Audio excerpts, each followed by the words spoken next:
Hello. Hello. Yay. There you go. I can hear you now. How you doing? Yeah, I'm good, man. How are you? You Yeah, okay? all good. Nice and cold. Are you cold? Freezing here. Snowing all the time. Whereabouts are you? Uh, South Wales, down the valleys. Oh, lovely. So Village of Batman, it's a bit of top of the snow. mountain. Bit of snow must be a problem for you guys, I guess, when it's properly bad. It's cold all year. Cold all year. So we have peak seasons like everyone, but most of the year round it's colder up the top of the mountain and down more like Swansea area. It's a bit warmer. Swansea, you wouldn't think it's so close together, but for some reason it is. Really? And it's strange. I've been to Swansea a couple Yeah. of times. I've gone to see Fulham play against Swansea a couple of times up there, so I have Oh, travelled nice. there. I did live by the stadium when I started the YouTube channel. I used to live by there, but I moved back to my home village when I started the coaching full time. It's just pointless. I only lived in the city for work. So as soon as I started doing this full time, I just moved back. It's much Awesome. quieter, Yeah, I much bet. nicer. It's not so lots of sheep. If you like sheep, this is the place to be. I do like a I sheep, so suppose. that's nice. Wales is known for their sheep, so I guess that Yeah. goes hand in hand. I think we're 6 to 1 or 8 to 1 sheep to human ratio. Yeah, Sheep apocalypse. Nothing scares a Welshman more. that's Well, no chance. good. But yeah. I like that. Good fun. So how's your dad's been? Yeah, I mean, I've been consistent. I've been consistent for about 8 months now. Like training sort of every single day. Um, Yeah. I guess like you did that fantastic throw analysis for me, and I think at the start I Thank you. was just overwhelmed with like what do I focus on sort of thing. And I That's the guess thing with the throw analysis.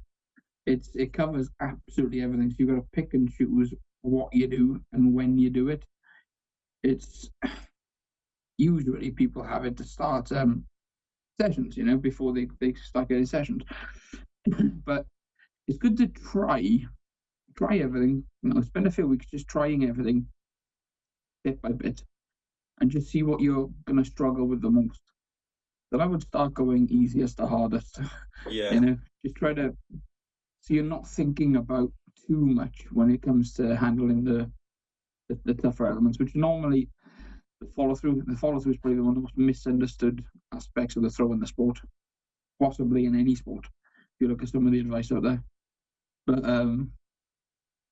that and alignment. I mean, there's two ways you really want to be aligning. One, keeping the elbow and shoulder down the line, straight back, straight forward, which is going to work for most players. I mean, most players are going to be right eye dominant, and their elbow's going to point to the left. So we'll put them to the right, like Michael Smith or Luke Littler when he's playing his best darts. What's his name? Barneveld, Ryan Searle, or throw to the right, elbow points left, stick them to the right. Yeah, because the elbow and shoulder is going down the same path you want the dart to fly. Left eye dominant players normally kick the elbow out, like Jose de Sousa or Johnny Clayton or Phil Taylor to the left. Yeah, so the elbow and shoulder still goes down the same path you want the dart to fly. So you're not moving the elbow sideways. You do get some people who misalign slightly, their right eye dominant, and the elbow kicks out this way, which is more unorthodox. We've only, I think it's 3 world champions we've seen do that. So that's Luke Humphries, Steve Beaton, and Leighton Rees. All kind of like this. But then if you look at the way they throw, the hand goes through it with a little rotation, draw and Right. a bump. Yeah. So Leighton Rees and Humphries, this is like this. Yeah. So they end up with this kind of like a little S shape on their hand. So the actual motion going forward is still straight. But if they fully extend and go slightly out of line, but this bit by here is very good. I would only coach someone to do that if they were very right eye dominant and their elbow kicked out. It was just something they naturally wanted to do. Then you coach them a little bit different because you coach principles, not a set throw. You can't coach a set throw. A set throw will work for some players who are naturally going to gravitate towards something similar anyway. But everyone throws the dart different. Everyone, and there are more modern ways of following through as well. But the concept of a follow through is one thing I'm going to do today because you're not following through. Yeah. You're close, but you're not. And the alignment. I want to do the string, because the string definitely wasn't done right when I watched the video of you doing it. Okay? Correct. Yeah. But it is hard to do. All right, that's all right. You know, it's not an easy thing to do. It's similar to what Phil Taylor used to do. I think it was Chris Mason that told me this, but he used to tie the string to the center of the dartboard like a plumb line, like they do in snooker, all the way to the floor, all the way across the hockey. Now, he'd put the elbow and shoulder over the line on the floor, aim at the string, and just hit the string. So I started practicing hitting the string, just like that. And I'd stay on the board till I got a 180 with one in a string, you know? But that's a little bit too intense. If you can just get like too close to the string, which is what I do now, and it makes me a better dart player, more than focusing on hitting 180s. Pointless. Right? If you can get consistent darts on the practice board, just consistently straight, you're going to be more relaxed, and you can take that into a game. You know. So that's where I think I've struggled a bit with my alignment, and but not knowing exactly where to be on the oche. And I'm left-handed and I'm right eye dominant, and I sort of come to the oche quite straight on.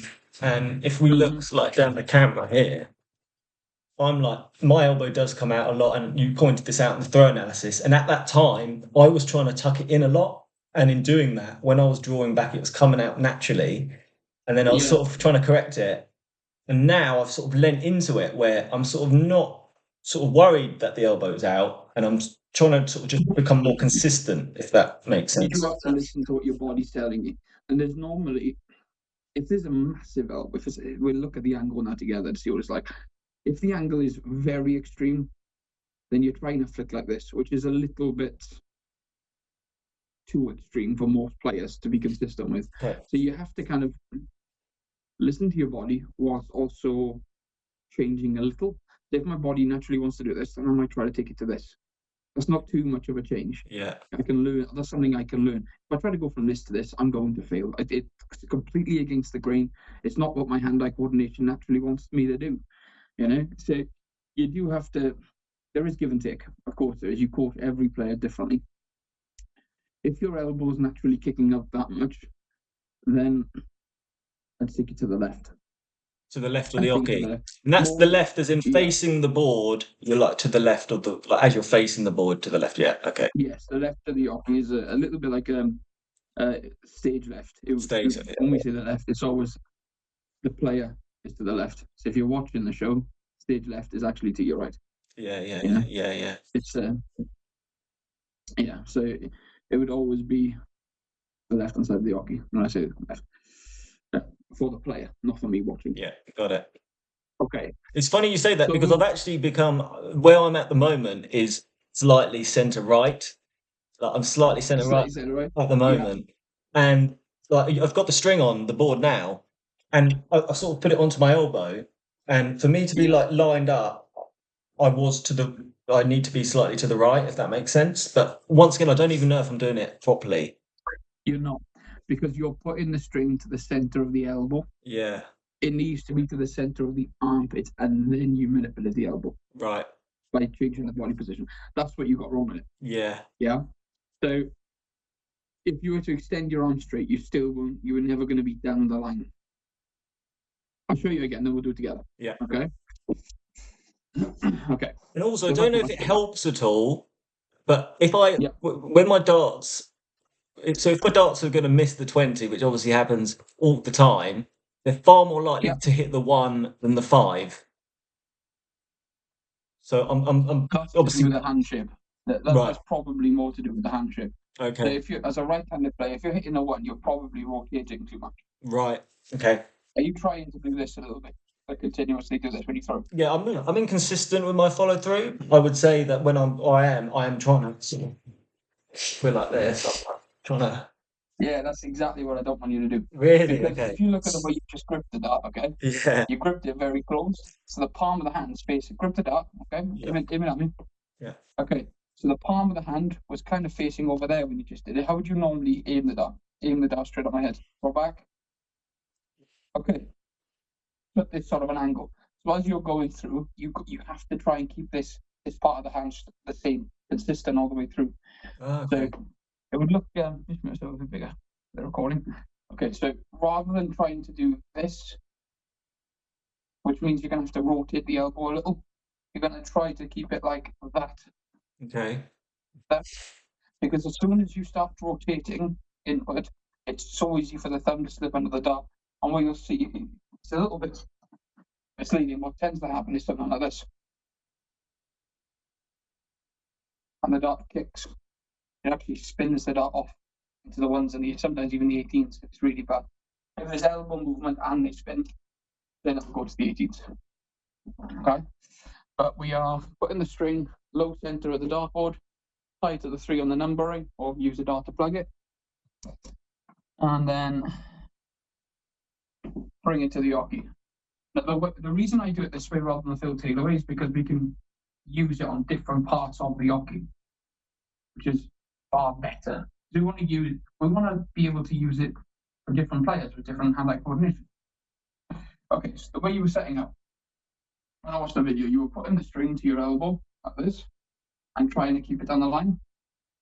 But in order to do that, I'm actually going to have to turn my hand. Hence, you might be rotating to do this. Okay? You need to put it to the center of the armpit.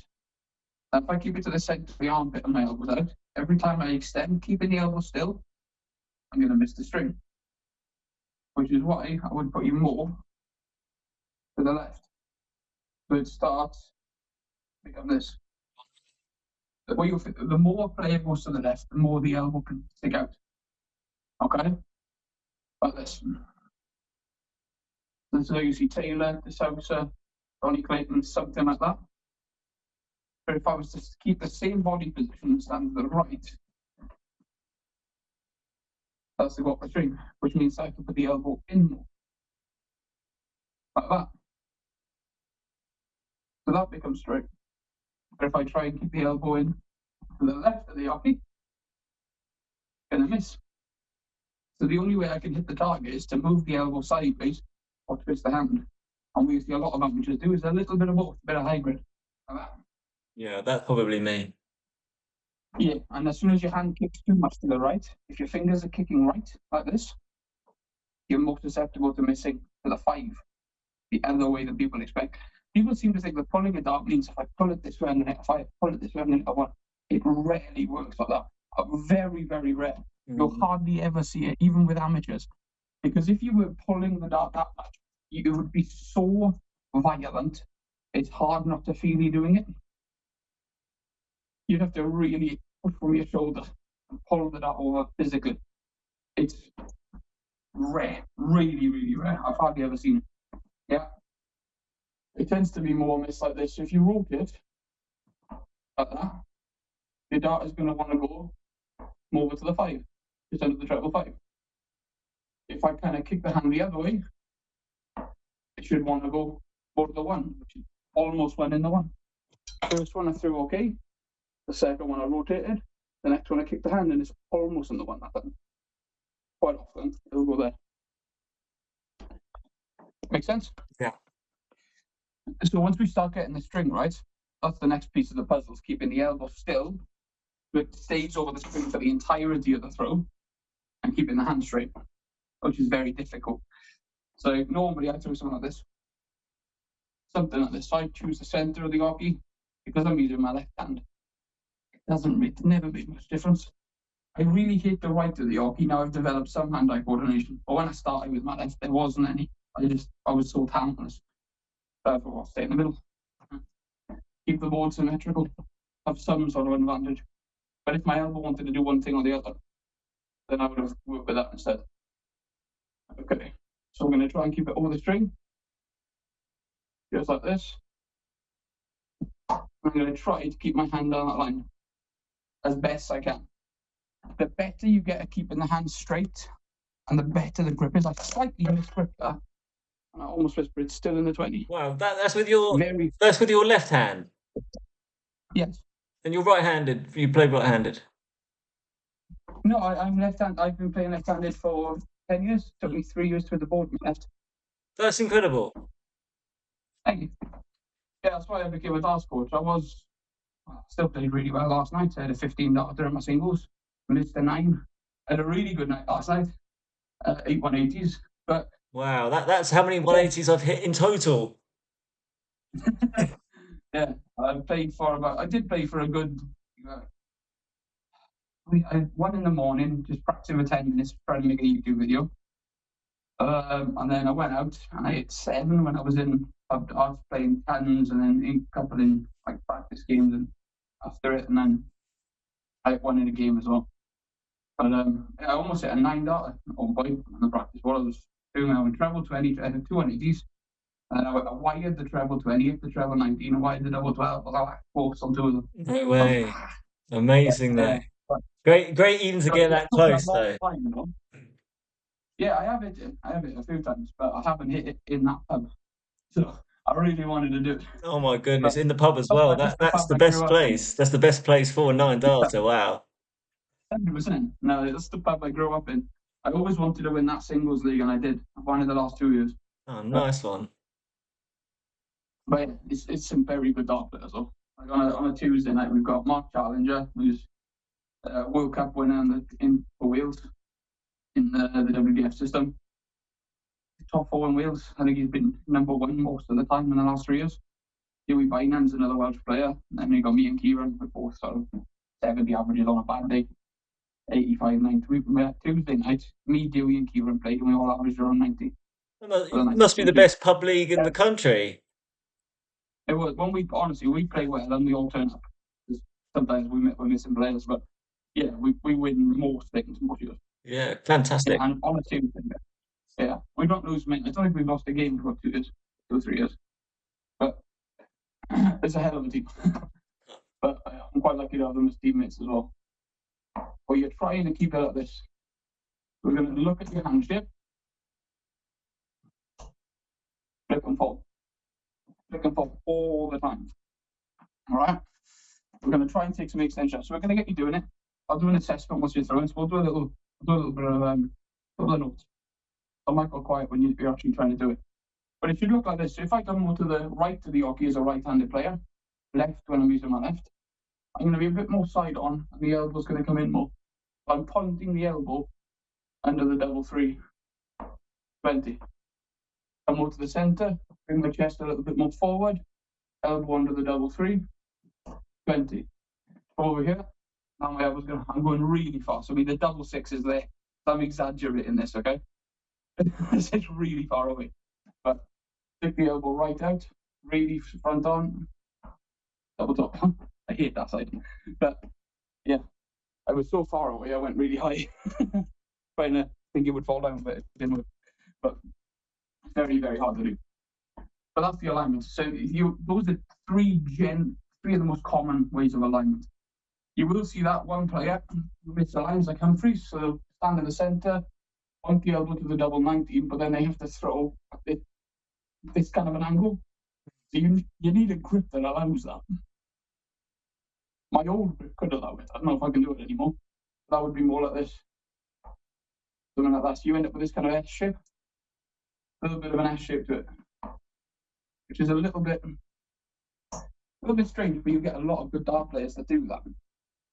You know, there's nothing wrong with it if you are very right-side dominant and the elbow kicks out to the right. Left-side dominant, elbow kicks out to the left as a left-handed player. Then you're going to be different. You have to kind of look to keep the hand going through this shape instead. Either one will work. But most of the time, I think 68% of players are right-side dominant. Yeah. And then around about 70 or 80% of those, it varies depending on how many students are actually counted. But roughly around 75%, I think, of those players are right-side dominant and their elbow points left. Right. It's very unorthodox that it points extreme the other way. Yeah. It'll either be straight or left.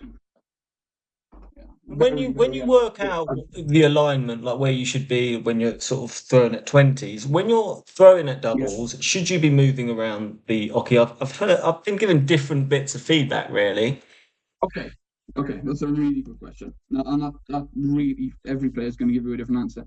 Now, Connor Scott, when I was coaching Connor, I taught him how to tilt and swivel. I showed him how I would do it. But he was so good at stepping across the hockey, he decided to stay with it. But then when he won the Dutch Open, he didn't move on his, and in the World Championships this year, he didn't move on his rhythm shots, and he hit more of them. So I would always say tilt and swivel. Tilt and swivel is the best way to do it. So example, just pop you back.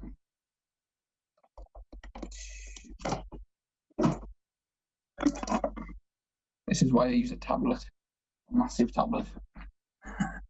It is huge, man, but 21 inches, screen, massive. But it's so much more convenient than changing cameras. You get loads of IT issues. Okay. So I'll align the treble swing. Look at the treble swing. This is the 20s. If I go for double 11, I'm going to tilt my back down a little bit to the height of the ball. Over to double 11. And my hand goes down that path. Now when I go for double 6, double 11 was here. Double 6 is going to be over here. Make sense? Yeah. So it becomes as similar as possible. Now when you switch around the board as well, you do have to change the timing. It's slightly later on the release from the bottom of the board to the top, but it's tiny. There are practice techniques I've got for that. I would always listen to the speed of time between hitting your handprint and the dot hitting the board. If you can keep that consistent on all targets, you'll naturally start releasing earlier and later. But you want to try and do it on feel, it's your spatial awareness. So just practicing games like bull switch on my YouTube channel. Go for the bull. If you miss, you go for the double opposite where you fit and the double of itself. So you're switching double 16, double 4, double 20, double 3, double 12, double 2, bullseye, double 12, double 2, bullseye, double 16, double 8, double 4. Big switches can actually help with that. But you need to feel like you're attacking the target without throwing hard. When you throw at a target that's quite close to you, so if you're standing at the right-hand side of the hockey, when you go for, say, double 17, double 2, sometimes double 10 if you're really far to the right, it can feel very close, almost claustrophobic, like you can't quite extend your arm at it, and you start looping them, going a little tentative. That's because you need to release slightly later on them. It's the speed of your arm, your wrist and your fingers over the distance the dart is traveling, and the speed of the dart. Yeah? The dart's roughly around 15 miles per hour, so it's going pretty quick. If you start looping them, you'll notice the dart takes a little bit longer to hit the board from your handprint. So it'll be handprint, hit the board, rather than handprint, hit the board. Handprint, hit the board. Handprint, hit the board. Slightly exaggerated for it to make sense there, but that's the idea behind it. Yeah, my biggest problem with follow through of any sort is a lot of the time I don't even have a follow through. By the time I've even feel like the dart has even hit the board, I'm already picking up the second dart. And as much as I'm trying not to do that, I just find myself I almost have to think about it every single throw if I want to maintain that. If you ask most people the coach darts what a follow through is, they'll give you the wrong answer. Yeah. There's multiple YouTube videos out there that this is a follow through. This is a follow through. If you're coaching an absolute beginner, that's barely acceptable. I still wouldn't do it. I'd like to teach them. That's not what the definition of a follow through is. What is the definition of a follow through? The definition of the follow through itself is about keeping continuous movement on the point of release. Yeah. But if I extend my arm, I don't move my wrist and fingers, and I just open the hand, and it just leaves that, then I may as well have stopped. That's not a follow through. The only time you'll see a player do this motion is if they're pushing down the back of the dart, because the index finger catches, and that index finger just helps push it straight, and the dart kicks. Like that's the more modern style of doing it, like Luke Littler or Nathan Aspinall. That's what we'll throw. The definition, you need to keep continuous movement whilst accelerating as well. Any sport with a follow through, you pick them. Golf, pool, snooker, boxing, basketball, you need to be getting gradually quicker on impact or release, sport dependent. Again, otherwise the follow through won't work. You'll decelerate, the dart will just fall. And players who tend not to accelerate through, they throw a little bit too one speed like that. Yeah, that's probably me. It's most amateurs. Yeah, it is most amateurs. Okay, it was me at one point. Yeah, you know, there's no point feeling bad about it. You've definitely got to not. learn these things. I've got a lot of. There's a big sort of from where I am to where I need to be, there's obviously so much to improve on. So these are the things that, I need to be, 100%. accepting and yeah, it's all part of it. Definitely. Honestly, some people have got natural talent. Some people learn darts. And I've only kept one trophy from my right hand, and it's this one. And it's only because it was in my mother's house, somewhere in the attic, and I couldn't throw it out. But that is 2005. Oh, great. Tiny little cheap piece of plastic. That was about, I think it was either my first trophy or my second. It might have been my second. I came runner up or something. But that was a long, long time ago. I've been playing darts for over 20 years. Yeah. With both hands. I think I got my first 180 in 2011. Oh, yeah. I met my wife in August 2011, so we're talking. This would have been December 2011. I'd had a dartboard since I was 8. 2004, 2003. So I was really not gifted by any stretch of the imagination. I learned to be good at darts. Wow, that really helped. That really shows a lot of people, I think, that it can be done. I think a lot of people find that after a month they think, oh, I should be hitting like 180s every other session now, and they don't, and they think, oh, I'm just not for me. It depends. Like, you can learn darts, of course you can. It's very difficult. Only a very small amount of people can't learn darts. Very small. I mean, less than 1%. Totally, you get some people who've just got no coordination at all. Yeah. The type of people who struggle to walk in a straight line. Really bad. If you're that bad, sports is just never going to be a thing. Yeah, it's going to be hard. But you're nowhere near that. You can physically hit close to where you look, and you can throw the dart. I couldn't hit the board with my left. I've learned to do it. Yeah, that's amazing. I mean, that's proof in itself, really, that you can go from sort of not having any coordination. Definitely, of course it does. That's why I always admired players more like Glenn Down, because before I worked with Glenn, I didn't know him.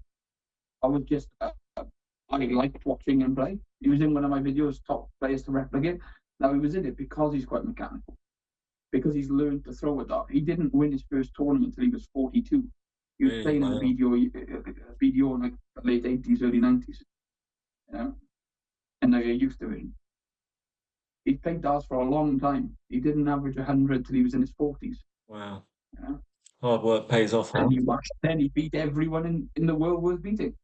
He beat Michael van Gerwen 3-4 times on a spin when they were both world champs. He's not a bad dart. Absolutely. He's done more than 99.99999% of people ever will dream of doing. So you can learn to be good to that degree. I don't think everyone could do that, don't get me wrong, but I think everyone could get better than they thought possible. Yeah, I agree completely. And I'm not even any good, but with all the other any sport that you try, if the amount of work you put in, most of the time is what you'll get out of it. And I think darts is one of them. But when I say this, people get, oh, well, if I can learn it, then it will keep coming. But then I feel like 6 months later, they might feel a little bit, it should be coming faster. It literally took me 3 years to hit anything. Yeah. I couldn't play darts. I couldn't play a leg of darts for 3 years. It took me after 3 years, I was hitting the board quite consistently. With 3 darts, it was rare I'd miss the board from the length of the hockey. A year after that, I played in the lowest division pub league, and I was losing most of my games. Yeah.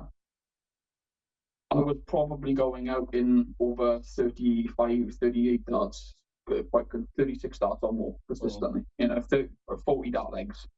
Really, 30 to 40 dart legs, 30 dart legs. Brilliant for me at the time, and a bit lucky. Got to treble 18s probably. But I've won 4 of the last 5 cups in that league in Division 8 this year, last year. It can be learned, but they don't really think about how long of a time that is. A lot of darts have to be thrown. 3 years of nothing. That was another year of terrible darts. Another year the year after that, I started averaging around 50 odd. After about another 2 years of playing league darts, and I went up a league then, and I started averaging like 50, 60, 70. And I made my first final year after that with my left. then I started to win things. I went 2 years without losing a singles, and then one day league in the Swansea division, and on the doubles. Oh, amazing that is! COVID Wow, yeah. COVID did help with that, to be fair. It broke it up quite a bit, so it's more like a year's worth.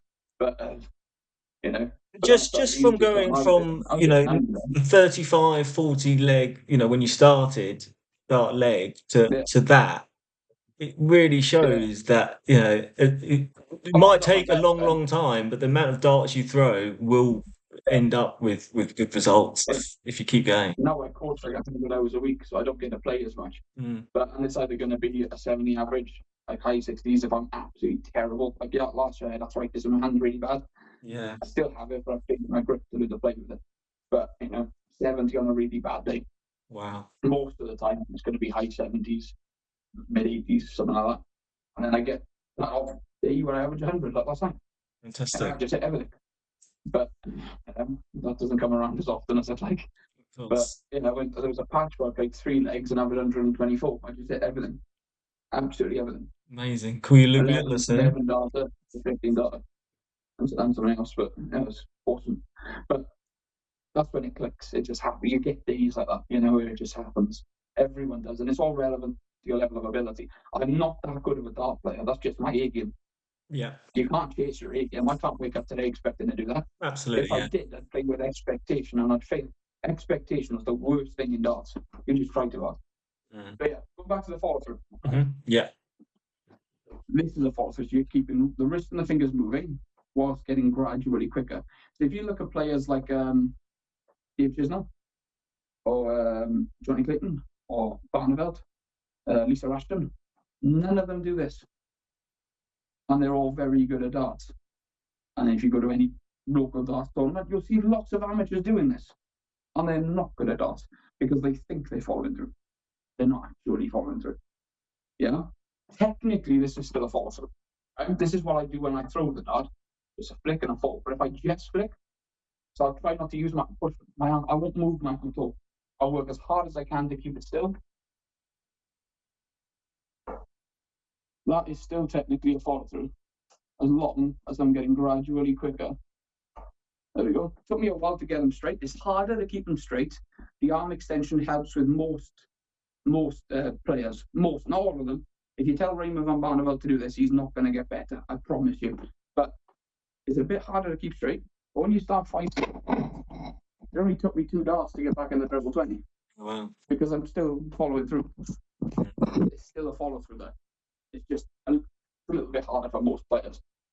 But people work so hard on doing this that they miss the most important part, which is this. Yeah. And I think that's why I've put sort of follow through on the back burner the last few months, trying to get my wrist over more. When you did my throw analysis, I wasn't doing that. I was such an arm thrower. The dart was so high up before, the arm had even gone through. And I don't know where I'm at with it, but I do know I am using my wrist more and flicking it through more. Your drawback needs a lot of work from what I saw, so we'll cover that as well. If you don't get the draw right, you won't get the follow through right. It's very hard. Right. But Matt Edgar said something on a mission video recently about players lifting and getting a lot of hyperextension. It's so common because there's so much power. And I talked to Matt about this it's been 4 years ago. It was a long time ago I met with Matt. But this is very common. People saying point at the target, keep the elbow high. If your elbow is level with the shoulder, your point of release is above by here, it's terrible advice. And the worst thing is there are professional coaches telling people to do this that don't throw like it. Former professionals that say to do this, and then you watch them throw, and it's this. So I do as they do. When you get advice from a player, I would do as they do, not as they say, because their perception of what they're doing isn't always what they're doing. Sometimes the best players aren't the best coach. That's the difference, isn't it, between a player or anyone and a coach? Yeah. Exactly. When I was playing consistently all the time, I was out in 18 darts, 9 out of 10 legs. Now I'm coach, I'm not as good. Nowhere near. It could be, my worst leg in Super League, I think, was a 24. I put 1 or 2 24s. My best was only like a 16. Before, my best would have been like a 13 or a 12, and my worst would have been a 21. I'm not as good as I used to be. I did have arthritis at the time. I was really struggling. But I do get the odd 24 dart leg. It happens. Not often, but it does. Yeah, It does happen. I get them all Because every I'm not day. promoting. So Yeah, well, that's what I remind myself. Well, as long as I'm averaging overall around 70 on a bad day, you're doing something right. yeah, You know, I want to practice more. Like I had a couple of cups and 4 months stroke November, December. I was averaging high 80s again. I want them more because I practice more. yeah, makes sense. But there is being match fit and mentally ready for the game as well. I'm just coached for 9 hours. That's all I've done is think about darts all day. Then I go out and play, and that's very hard. Yeah, You, it must you be. need to switch off when you actually play. A lot of it's up you. It must change the whole relationship you have with darts, I guess, once you coach full time. It does. Yeah. It does. Yeah. So I do about 15 hours on a Saturday and a Sunday. Wow. And the kids for 12 hours on a Monday. Then I do an 8-hour night shift. I do 8 hours on a Tuesday, and then I go and play darts in the night. I do 17 hours to 19 hours on a Wednesday and a Thursday, 8 hours on a Friday, every day. Wow. Every single day. That's So serious hours. Between the Wednesday and Thursday on those big shifts, the last thing I want to do is throw a dart. And if I practice, I get worse at that time. My head's not right. It's Yeah, pointless. I So I bet. do have to put them in the bottom a bit. You know, we're going to try to do this. We're going to work on the drawbacks. We're going to try to get gradually slower, flick, gradually slower, flick, gradually slower, flick. You're decelerating, accelerating, decelerating, accelerating. You should start getting more control over the height. So if your high dart is about by here, the middle of the 20, a little bit higher than that, quarter of an inch below, you're doing something right with your timing, provided you're not overextending. So another thing we're going to try to avoid is hyperextension, overextending. We want our arm to flick and bob. Flick the wrist, let the arm drop, nice and soft. So it becomes that, not this. Yeah? I could extend more. I don't need to. That is pointless. That's just, I can feel it, a little tremble under here. I put my shoulder into it. So you The don't dart plan is necessarily, faster. because that is something that I think I saw that similar video from Matt. Because Yeah, you he's do right think with that. that sort of extension and people getting elbow injuries, right? More and more. Really common. And I think a lot of people, like Yeah. beginners, I think I had in my head that's sort of what you want to be really achieving is that sort of like full all out extension. And without that, But maybe there's you haven't terrible got a advice on it. throw. There's a lot of really bad advice on it. Mm. It's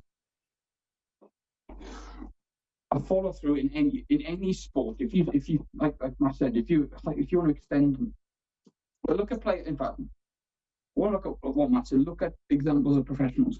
So look at players who did release later and threw a lot harder. One, they're far more susceptible to getting dartitis. Really? Like Nathan Aspinall. I said Nathan Aspinall was likely to get dartitis about 4 years ago. I took the video down because people said it might get in his head. I'll take it down. I don't want to upset anyone. But I called it. He was releasing later and later every time I saw him play. Next most susceptible will be Rob Cross. Because he does, there are patches where Rob looks like he starts getting snatchy. He starts releasing a bit late. And then usually he comes back next few months later and he looks great again. Just still on the later side of things, but good enough, you know, and he plays really well. Like when I went to the Masters in New York, in that final, he was incredible. He was incredible all day, and then he won the tournament straight after it. He was phenomenal. His throw looked great, but there was a patch then, about 7 months before that, where he looked a little bit. Yeah, it did. Yeah, came in and out of You know, form so a lot. he's one of those players. When he turns up, when he feels comfortable, you can see it, and his head is right. He'll beat anyone. He's fantastic, amazing dart player. But I suppose that's everyone to some degree, but really more so with Rob Cross because he's a bit like Johnny Clayton. They're tenacious. They just win scrappy legs as well. They win the good ones and the scrappy ones. They're very hard to beat. But yeah, not like Rob Cross at all. But you don't need to be extending that much. Look at players who have had elbow surgery. Like, did I show you the clip on Paul Nicholson? There's a clip on YouTube of Paul Nicholson's throw. You watch the elbow go past. It should stop. This is straight, and it goes a little bit further. Now he's at elbow surgery. He's not a professional anymore. Really? Wow. Him high breaths had a very forceful throw. Elbow surgery, had a throw a lot softer. The class elbow surgery. Used to stick his elbow up, push it right the way in, all the time, bang, bang, all the time on that elbow. And slightly later, the arm was there, rather than down low. It's not a coincidence, you know. And I'm sure people probably told them by the time, you don't need to be doing that, but they're playing so well and there's so much pressure on them to earn a living, you just keep doing it. Yeah, of course. But it will catch up with you. Of course it will. You can't be doing that. I did it with my right. I ended up tearing ligaments. My right doesn't work anymore. Yeah. My right arm is gone. I get pain in it now just if I go shopping. Really? I'm fixing a light. If I hold a light object for long enough, I can feel it pulling. And I mean long enough is 5 to 10 minutes. Wow. So it's to go. That's when I stopped exercising. Just gone. But they can't do anything about that, I guess. I don't know. I've never had treatment for it. In my head, I was thinking, well, I had that like this as well. Then I tore ligaments. And I was like, whenever I got over the dartitis, because I did beat dartitis, I was playing quite well again. I was never brilliant with my right, but I was very consistent. 70 average, consistent. A 68 on a bad day, 75 on a good, 72 8 days out of 10. But I was very consistent. But every time I had the pain, it reminded me of the dartitis. And every time I'd start snatching and pulling, it would flare up and start swelling up again. So it was a bit of a losing battle between that and the dartitis. Because one thing, even if you beat dartitis, you tend to snatch now and again. Of course you do. No one's perfect without it. You're definitely not going to be perfect with it. So you learn to kind of play with it and through it, rather than totally beating it. Yeah, that's interesting. First, anyway, and the only player I've really seen completely beat dartitis is Mervyn King. Oh, really? I've heard Taylor had it, but I mean he had it for a few days from what I've heard. It's just very mild. But if you look at the video I made of Merv King a long time ago, you look at him back in the 90s, you can see he's trying to play through it. He's lifting a little and it's not quite as smooth. And that would have been around 98. And then by 2002, he's in the world final again. 2004, he's in another world final again. Wins the Masters 2003, 2004, something around that time. And his throw just looks incredible. It's so good. It's just amazing. It's incredible to watch. One of the best throws you'll ever see. And again, right, he has that deceleration. Spins the dart back into a pause. Flicks the wrist like Van Gerwen. Pause. Flicks the wrist. Yeah, that pause bit is very important, isn't it? And something I don't do at all. And I've tried and struggled. Yeah. And one of those other things I haven't quite addressed. Concept. It's the same as in like snooker. If you try to put a screw back on a ball or a pool, you need to get gradually slower with the cue, gradually quicker. You wouldn't just go like this with the cue. That's not going to do anything. If that will cause a deceleration and the screw back will actually reverse. You'll play a drag shot and the ball goes forward. You won't get the connection you're looking for. So you either need to be finding a pause, or you can do it the Joe Cullen way, in which it's like a whip. You can see Joe's kind of like gradually slower, gradually quicker. And that's very much the same, like a whip. That'll work as well. A bit like casting a fishing rod. Yeah. That'll work. You're still gradually slower, gradually quicker. You're still getting quicker through the shot. That is what a follow through is. Yeah, and it's very hard to learn. It's not as easy as people think. Oh, I just do this and I hit everything. You'll probably do that and miss everything. That will do nothing. That's not the important part of the throw. Either this, at wrist, start the release nice and early. Get the dart on by her, so you're keeping the elbow still, lift the wrist and let it go. Like a little teapot. Bang. And then fall. But if you pause Gerwyn Price's throw, this is the same way Barney does it, Clayton does it, Taylor does it, very much like this.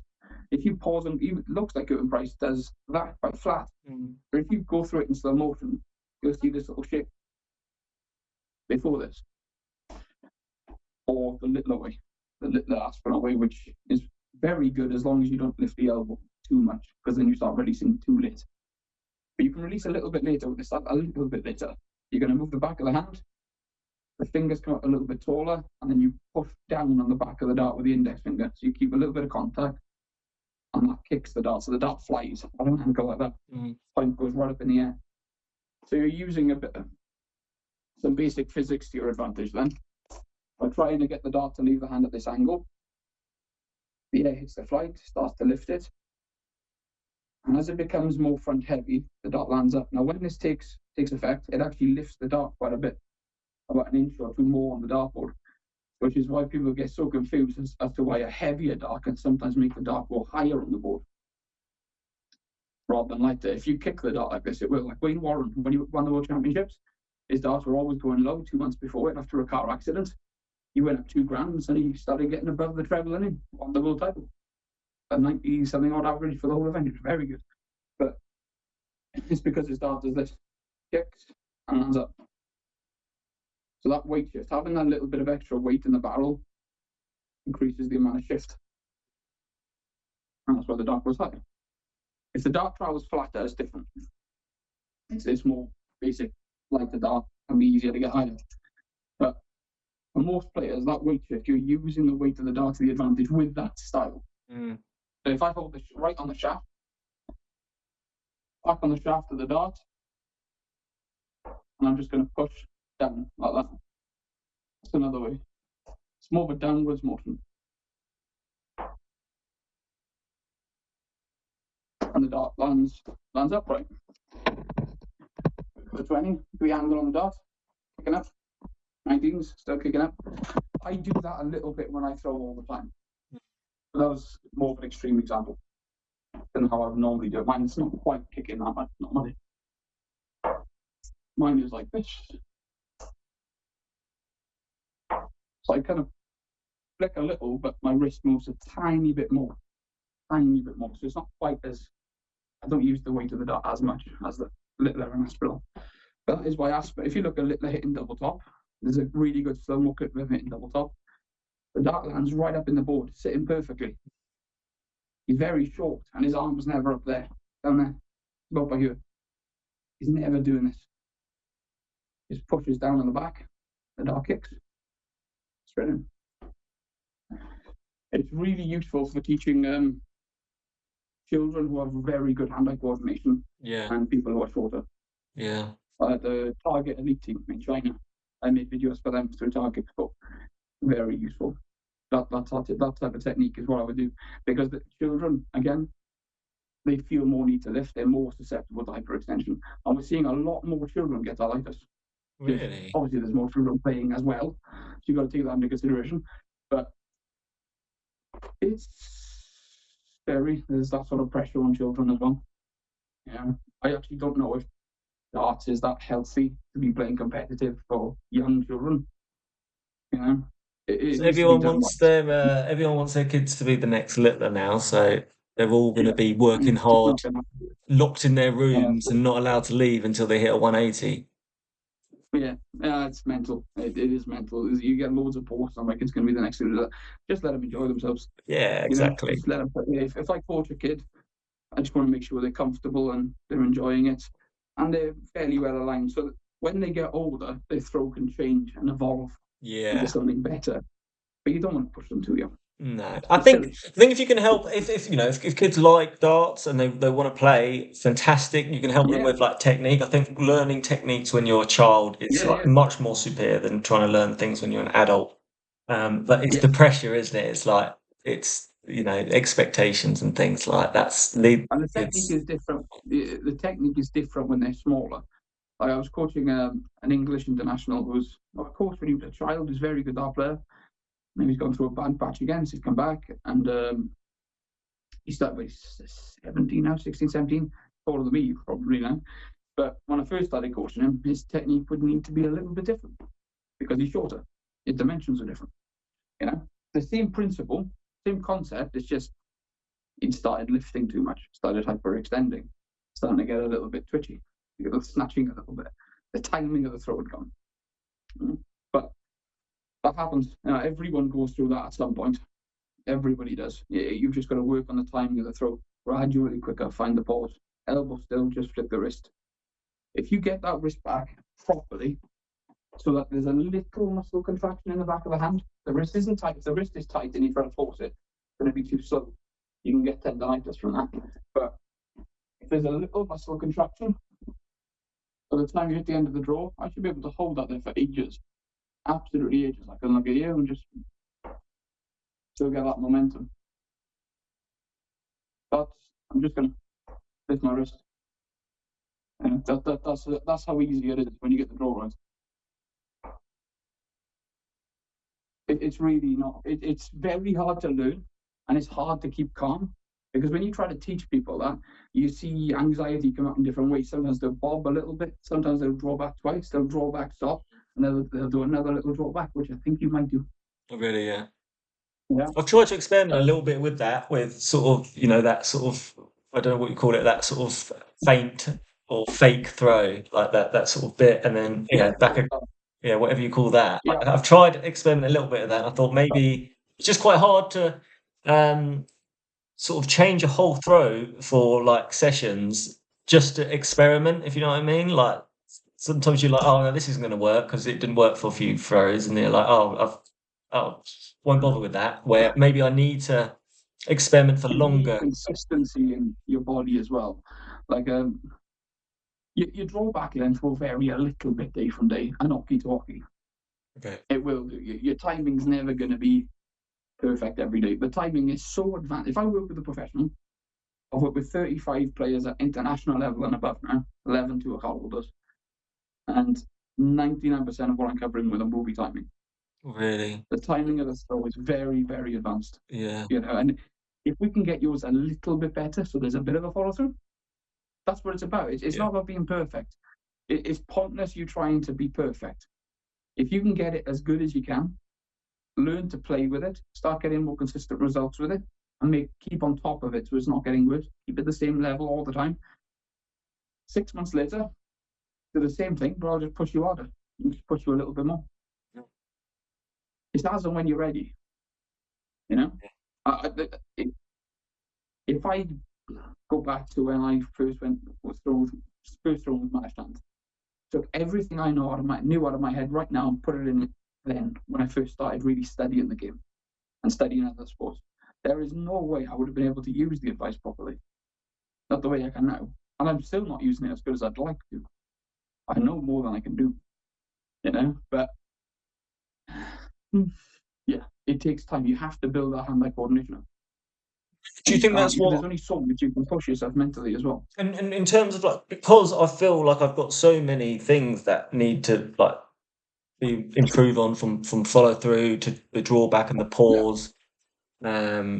Obviously, the things like the alignment on the oche I can sort of sort out straight away. But apart from that, what should I be prioritising? Because I think my biggest problem has always been, oh wow, I know I've got to do this better, and also this better, and this better, and I end up not focusing on one thing, and I'm just not very good at trying to tackle 3 or 4 different things at the same time. So what's the lowest hanging fruit do you think players have, especially beginners, that they can probably concentrate a little bit more on?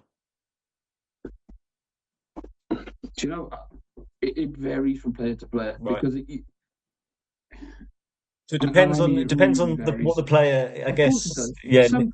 I could spend 6 months getting someone to follow through really well, from nothing to a decent, say, from like a 30 average to a 60 average. It was one the other day that just finished the package. Actually, it took him about 4 weeks before he could hit the board properly.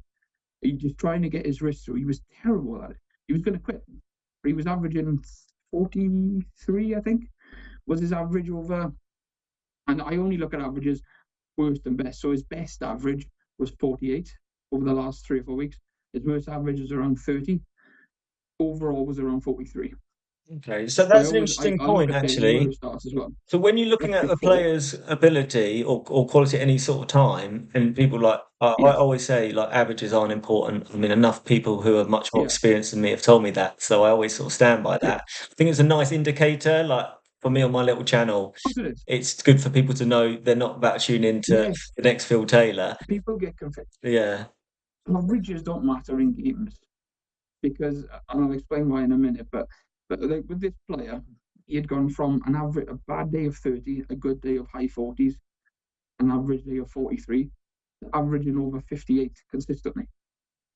after 14 weeks. But after 3 weeks of trying it, he was going to give up. He said, I just can't do it. And I was like, keep going. It's up to you. I'm not going to push him. You can't do it. If you're going to tell me you can't do it, you're going to quit. That's fine. I'm not here to mother you. I'm telling you how to do it. I can't do it for you. You got to keep going with it.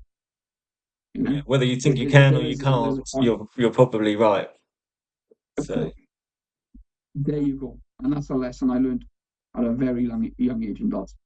I was about 16, and I was playing with 2 Super League players regular, and I hadn't seen them for a few months, and they turned up, and this guy played amazing. I said, "You've got better." He said, "Oh, you never get better. You get to a standard and you'll never get any better." I was like, oh, is he right? That kind of disheartened me at the time, because I was averaging 45, 55 on a good day. Terrible with my right arm. I was probably about 15, actually. Oh, that's really painful, because I've been playing 5 hours a day for a year. I don't know how much better I can get. Is this it? And I thought, no, I'm going to prove him wrong. I'm going to show him I can get better. Yeah. And we were both right. He never got better. He never got any better. I did. I'm far better than him. There's no way on this earth he would beat me in a best of 10 legs, even on a bad day. Great lesson, that. Great lesson. There's no way. But and that's with my left hand. With my right, if I still had my right, I'm confident I'd be averaging 90 consistently. Very confident. It's amazing what you've done really by switching. I was so consistent. With my right. I had a lot more hand-eye coordination, so that I could implement the technique a little bit more consistently. So my bad days weren't far off my average days. My average days were close to my best days. Not many people have that much consistency in them. It's very rare. You do get 1 or 2, but it's really rare. With the level of ability I've got with my left, a bit more hand-eye coordination to it, and that coordinate and the ability to stay that consistent as well, I'm pretty confident. At bare minimum, I'd have been averaging high 80s 9 days out of 10. Are a lot more 90 averages. But yeah, I'm at 90 average on Tuesday with my left. So over 5 legs in pub darts. Amazing. I can do it, but there's only pub darts. There's like 6s, 3s, doubles. But again, that's when the averages don't count like that, really, because it's misleading. I went for less doubles than if it was 501. And like with the BDO players, they're a prime example. The old BDO players come across to the PDC. Everyone will say, "Oh, they've improved. Look, he's doing well." Well, of course, he hasn't improved. He hasn't changed it. He was playing 5 hours a day and traveling the world playing darts in the BDO. He has not gone to the PDC and gone better. That's just a ridiculous thing to think. The reason it looks better on the stats is because he's playing better players more regular. He's getting less darts at a double to miss. And for example, if you were on 81 for a 12 darter, or 81 for a 15 darter, even make it even easier. 15 dart leg, you want the bullseye. Now, if you're playing someone who's not on a finish, or you don't think is going to hit the finish, you might go for the 18. Hit the 18, set up 32, hit the 32-second dart. Now, that's still very good darts. You've had a beautiful setup, and you've taken it out with the second dart at a double. But that's a 17 dart leg. That's an 88 average. If it's the third dart, it's an 83 average. If you'd been pushed to go for the bull, even if he'd missed, and if he didn't come back to the board after it, he said to throw a 96 average leg and lost. Or if he hit it, 100 average leg and won. It's because Glenn didn't get better when he went to the PDC. I think he threw his best darts in the BDO personally. On par for this first year, definitely. There was a patch in like 2019 where he was the best player in the world, only for a little while. But there was a little patch. There's a little period of time where he definitely was. But he didn't get better when he went to the PDC. He just did. That's mental to think. Even this week, just played an online game early this week. Didn't even get a single dart at a double. I played this guy who hit a 180 in the match. He averaged 82 in this game. I didn't even get a throw at a double. My average was like 58, which is would be really good for me. Just because I wasn't close. Averaged 82, and he's won every single leg though.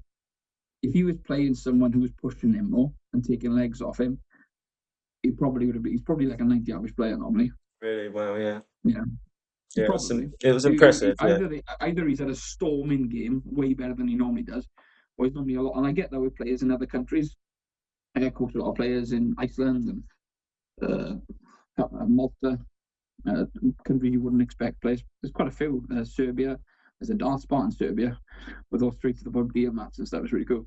But there's a few more obscure countries for darts you wouldn't really think about. Yeah. Slovakia. I know a friend in Slovakia who plays darts. Slovakia. Yeah, of course, from Slovakia. And they're like, oh, the best player here only averages 80. I'm like, stick him against some boys in the PDC, and that's probably more like a 90. Right, yeah, makes sense. He's playing players who are averaging 60. Yeah. That every time if he has we all have that one leg where we just can't hit a double. It happens once or twice a year, or we just have a terrible leg out of nowhere. Sometimes playing well all day, and it can happen. It's not even a reflection on form. Sometimes it just gets stuck in your head. Your head's not right, and you can't do it. It happens to everyone. I don't care how good you are. Go to the World Championship. Every person in that room has done this at some point. And you just will not go in.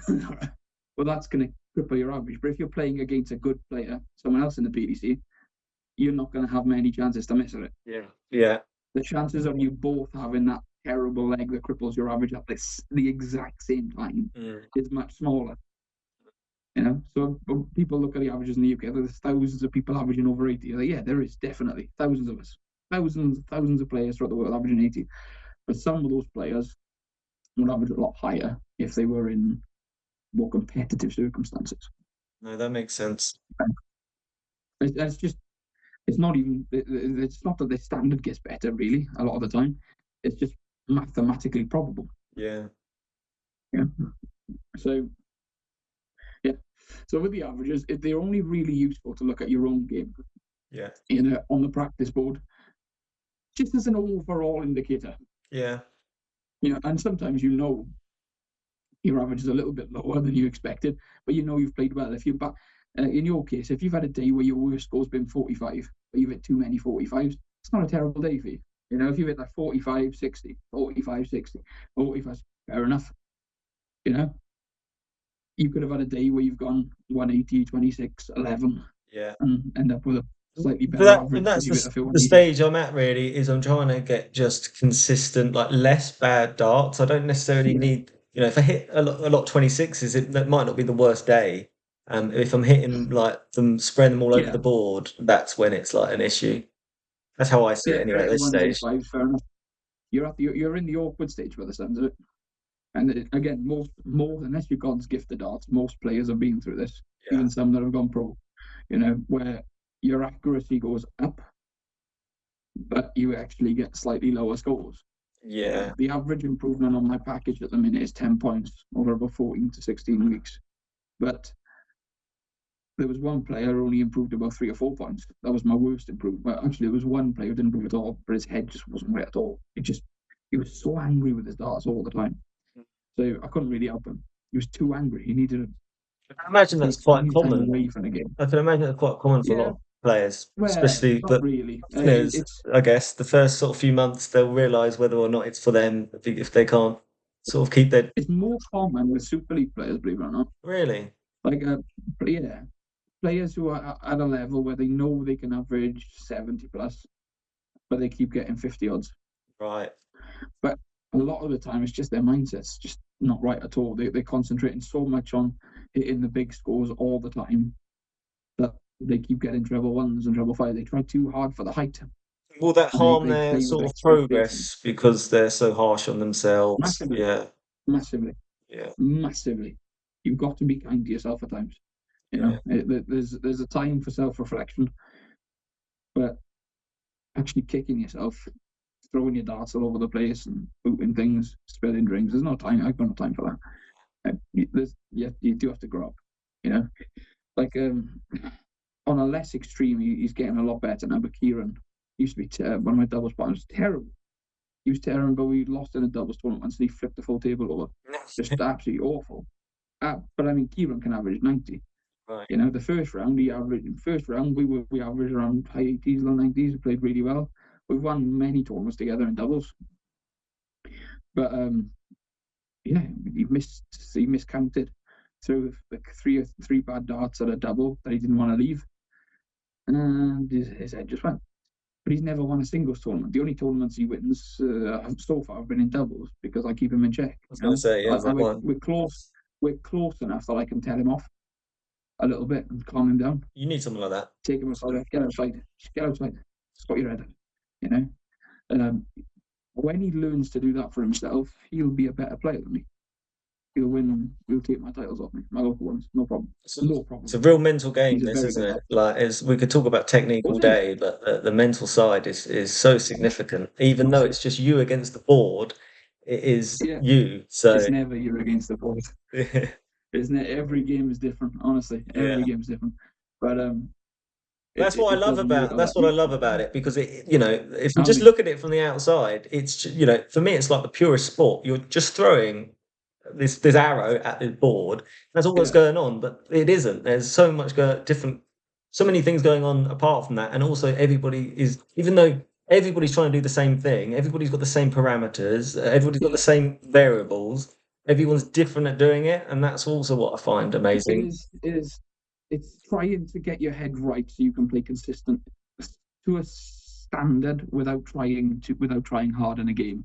Learning. Don't ever try to play above your level of ability under pressure, because it's really not going to work consistently. And you're going to push yourself too hard. Go with the game plan. This is what I know I can do most of the time. And just keep them straight. Then you've got a good chance of your best dart starting to come out at some point. But if you go out saying, I'm going to hit a 180, I'm going to hit a 15 dart leg, and it's probably just going to go all to bits. It's not going to happen. You can't play with expectation. You cannot do it. You can't take anything for granted, and you cannot put expectation on your standard. I'm going to do this. I'm going to do that. You're going to fail. You're not going to win. I promise you. If you can get the first dart straight and consistently follow, you'll start settling into the game. When you settle in, your best darts might come out. But honestly, that's really important for me with my left arm. When I first get on the board, I don't know what I'm going to. Like today, I was confident I was going to play well because I played so well last night. Last night I was at my A game, absolutely on fire. Tuesday, 90 average on my scoring. I played quite well. Only pub darts, so it's a little bit up and down, but I couldn't have played any better. I played really well. A week before that, it was about 2 weeks ago, I did a coaching session with someone in the house, and I tell you what, I couldn't hit a barn door because my head wasn't right. I was working doing a night shift the night before it. I worked all morning, and then I tried to coach him throughout the day. And trying to play with it, throw the dart with him, it was just lots of trouble once. Yeah. But you're making me feel better. If I had a game that night, it happens. Don't think it doesn't happen. That's the thing about when you get good at darts, it's still you still have the ability to play bad. I mean, we've seen Van Gerwen average 78.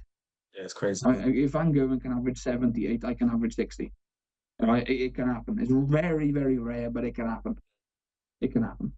Of course it can. If anyone says different, they're lying. Most 99% of my games throughout the year are going to be over 70, because 70 is not good for me. The same as Gary Anderson. 99% of his games are going to be over 90, because 90 is not good for him. When Gary Anderson averages 90, it's not a good game. When Gary Anderson plays well, it's over 110 regular. 108 average. We've seen players in the Premier League come off a board averaging 104. I felt terrible. That's terrible up there. And they're not lying. Yeah. Because you see what some of those players can do. When I coach pros I'm trying to get consent more to put professional sessions on my YouTube channel. I've only got like 2 or 3 up. There's one with Dizza, there's one with Connor Scott, there's one with Noel Cullerton. I want to get 1 or 2 more up in the next few weeks. There's one of them's doing really, really well in Q School. Might get his card. Well, Connor Scott's a good one because he's come on so much like the last year. But look what he did in that session, though. That wasn't meant to be a YouTube video. That's why there's a lot of muting in it, because I F and Jeff a little bit. Trying to spur him up, because Connor's so kind. Connor is the kindest, most level-headed, chilled-out guy you'll ever see. He seems very level-headed, yeah. But at the same time, sometimes I think he needs that fire in his belly. So if I'm coaching Connor, I might tell him, G him up a little bit, you know? Like a little terrier. I guess with some Should players go. you're trying to reel them in, and some players you're trying to push them a bit. So You got it. you're right. You need that balance. And sometimes players are too relaxed, and sometimes players are too angry. And you just got to even them out. You Yeah, know? makes You sense. got it in one. You got it in one. But yeah, that is the truth. Yeah, you have to have a little bit of fire whilst keeping calm. Yeah. So you're concentrating on what you're doing a little bit. So you just, rather than thinking about everything in a game, 3-shot routine, aim the dart, flick and fall. Keep it straight. If I get the first one straight, I can feel the next two in. When I'm playing well, I can close my eyes on the last dart and throw it. It's going to go in. You know, it's as long as I close my eyes at the end of the throwback. If I close my eyes early, I'll never do it. But if I get into that rhythm, first one straight, follow, think about how it feels. I'm pretty confident. Even if I'm not playing well, it'll be in the 1 or a 5. You know, it'll be close. Because you just learn the feel of it so much. You play different in a game to on practice. If you're learning something, or you're trying to initially warm up, then you're trying to find your throw, think about your technique, concentrate on your breathing, think about what you're doing, one step at a time, build the throw up. Now, if you're going to prepare for a game about an hour before the game, I would try to switch off, preferably 2 hours in my case, because I don't switch off very easily now that I go so much. So 2 hours before the game, I'll stop thinking about it, and I'll just think alignment, and I'll pick 1 to 2 things most for when I'm physically throwing in the game. And what would they commonly be? So again, whatever I'm struggling with most on the practice board. So last night, when I was just on it, I was thinking, feel for the grip. Every time I feel for the grip without thinking about it. So hold all 3 darts the same. Alignment. Then when I'm physically throwing, feel for the grip.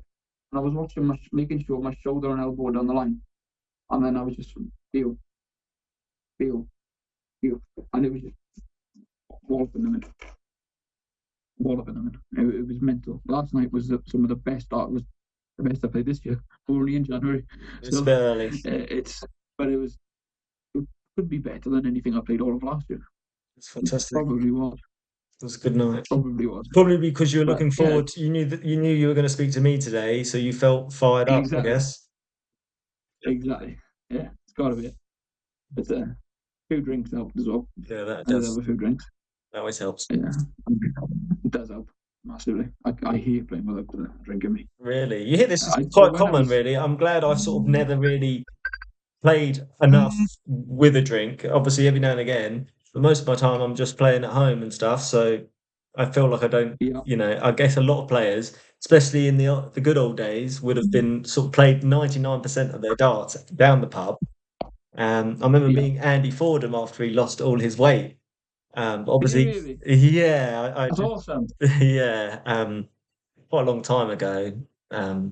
It was at James Corden had a show on, I think it was around like the World Cup or on like Channel 4 or something, and there was like Abby Clancy, there was Andy Fordham, there was Eamon Holmes. It was like a real random group of like celebrities, and Andy Fordham was there.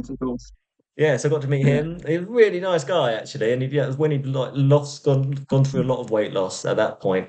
But yeah, I think he was like heading towards 30 pints a night at one point, wasn't he? So yeah, no, he's one of the most underrated players, you know, in terms of ability. People forget he won the Masters as well. He won the 2 big ones. I never got to meet Andy, but he's definitely one that I will regret not meeting. really, He's awesome. No, I love Andy Ford. Andy Ford was just incredible. What a dart player. You know, absolutely. It was so much fun to watch him play. He's just, in some ways, you can't put anyone on you can't compare anyone to Luke Littler in terms of success at the minute, in terms of notoriety. He's just the most famous dart player ever. Before the dart circuit at the time, he was probably the most famous dart player. You know, people who didn't play darts wanted to watch Andy. You know, yeah, it's true. Which is quite cool. That's quite cool. Jockey Wilson was the same. You know, everyone knew Eric Bristow was the best, but more people knew Jockey Wilson. Really, because it was like, what's he doing? Yeah, it's just mental to watch.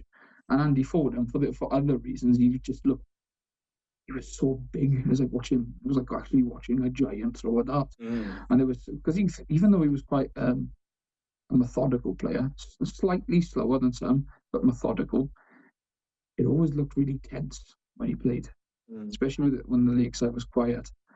There's just shots where he just twitch, and he would just, I don't know, you feel some sort of anxiety just watching him sometimes. Yeah, I think you put a clip in on my throw analysis made of it exciting. Andy throwing. Just seeing how small, you couldn't even hardly see the dart, just the size of his arm and stuff, and him, such a giant guy, being able to throw so accurately. It's like you said, it's kind of like mesmerising to Apparently, watch. they were 14 grams as well. Apparently, it was a lighter version of a John Lowe dart. It was very, very old. That he used to use. I've heard it was 14 grams, which is, if it's true, it's mental. Yeah, that's crazy. Sid Waddell said it on commentary against his game against Taylor in 2004. That's where I get it from. Oh yeah. Yeah, but amazing dart. But yeah. So we looked at we learned about the follow through. We learned what we're going to do with the alignment, and we're going to try and get you to do it. Okay. Doesn't have to be perfect, but I want to see that you understand it. Yeah. Yeah. If you understand it, you can work on it. If you don't understand it, it's very difficult to find. Okay. And that's the purpose of coaching. With coaching, a lot of this you can find by yourself. It would just take years. And you might head down the wrong road for a long time as well. You know, you might end up with hyperextension, for example. You know, extending too much. And then it can be even harder when you start trying to reverse these things. Trying to iron out bad techniques, I guess, that you've learned can be quite hard, I guess. Of course it is. Yeah. Of course it is. It's like most driving instructors will tell you in the UK, I'd rather you've never been taught. Really? You know, I'd rather you've never driven a car. That's far better for me to work with. If you started learning with your parents, I bet they taught you things wrong. Yeah, bad habits. And I've got to train you things as well. So it's kind of nice actually working with some complete amateurs at times as well. It can be very, very hard, but you know, I pick and choose what I coach. I mean, it's because I can't coach everyone. I have got 2 staff members for like admin and video editing and stuff, but the coaching side I do myself. I'm thinking about maybe taking other coaches on. Yeah. Thinking about I think you should, because I mean, obviously since last year when Littler came on the scene, because it's gone so mainstream, I've never seen so many players. I mean, obviously I probably started playing last year, and I've been watching darts for a long time. But there's people who are just new in the sport totally who are starting, and there's people who have just been watching, as I guess a semi-hardcore darts fan, and then they're like, well, I want to play now. And with so many darts like flight clubs popping up in cities, I think this is just growing so much that it is. It's mental. It's mental. You're going to need another 2 of you. Up on YouTube in months. I haven't put a video up in months, and I've had 834 subscribers in the last 28 days, and I haven't put anything up. I can't remember the last time I made a video. Yeah, people are just watching the old stuff again. It is mental. When I look considering I'm not posting, if I go on my stats with it by analysis, in the last 28 days, 130,000 views. That's not bad because I haven't posted. It's still like $400 coming in from it, which is just silly. Yeah, the last week has been the busiest. Busiest my channel has been, like, with viewers that have just come out of, like, just gone from just pretty much doubled, I'd say, like in the last week. And it's 100% because of the Worlds has just been on. So I think I've sold. I mean, look, throw analysis. 53 throw analysis videos I've sold since the World Championship final. No way! Wow. 53 of them. And Glendarren's Academy has given me 1, 2, 3, 4, 5, 6, 7 of them, and the rest are through my website. No way! Wow, that is mad. That's why I got video editors. Yeah, you're going to have to do that. You're going to have to do that because you're not going to have any other time. I do all the assessment on it, and I do all the voiceover on it. But they'll download the footage, prep them, should get the good clips, enhance the quality a little bit if they can, send it to me. So it's all kind of slow. It's already in slow motion, and I might slow it down a bit more if I need to do the voiceover and the assessment. And then they'll audio enhance it, distribute it. So it kind of works a little bit like a production line of videos, Yeah, because you want to be but concentrating on the which is why I darts, can't don't do you? the YouTube so much. You need to be Yeah, concentrating on the darts and let the editing stuff and the boring stuff like get done by exactly. people who are. It's too time consuming. I'll never get through them otherwise. But yeah, no, it's gone well. I mean, darts has never been better, so we've all got to thank Luke for that. It's just unbelievable. There's never been so much money in the sport. Oh It, yeah. it's And it's crazy. growing, and I don't think it's just in the UK. I see this growing everywhere, even in the States Oh and yeah, big those videos are all market. over the place. Yeah, 100%. It seemed more popular everywhere. I have people like I know some people in Europe who messaged me like, "Are you watching the final?" Like in the world. I'm like, I didn't even know you knew what darts was. So yeah, it's I've got crazy. I don't advertise the home coaching much because I'm limited with the availability with it. So it's very very hard, and I'll only do it if they've been having regular coaching online as well.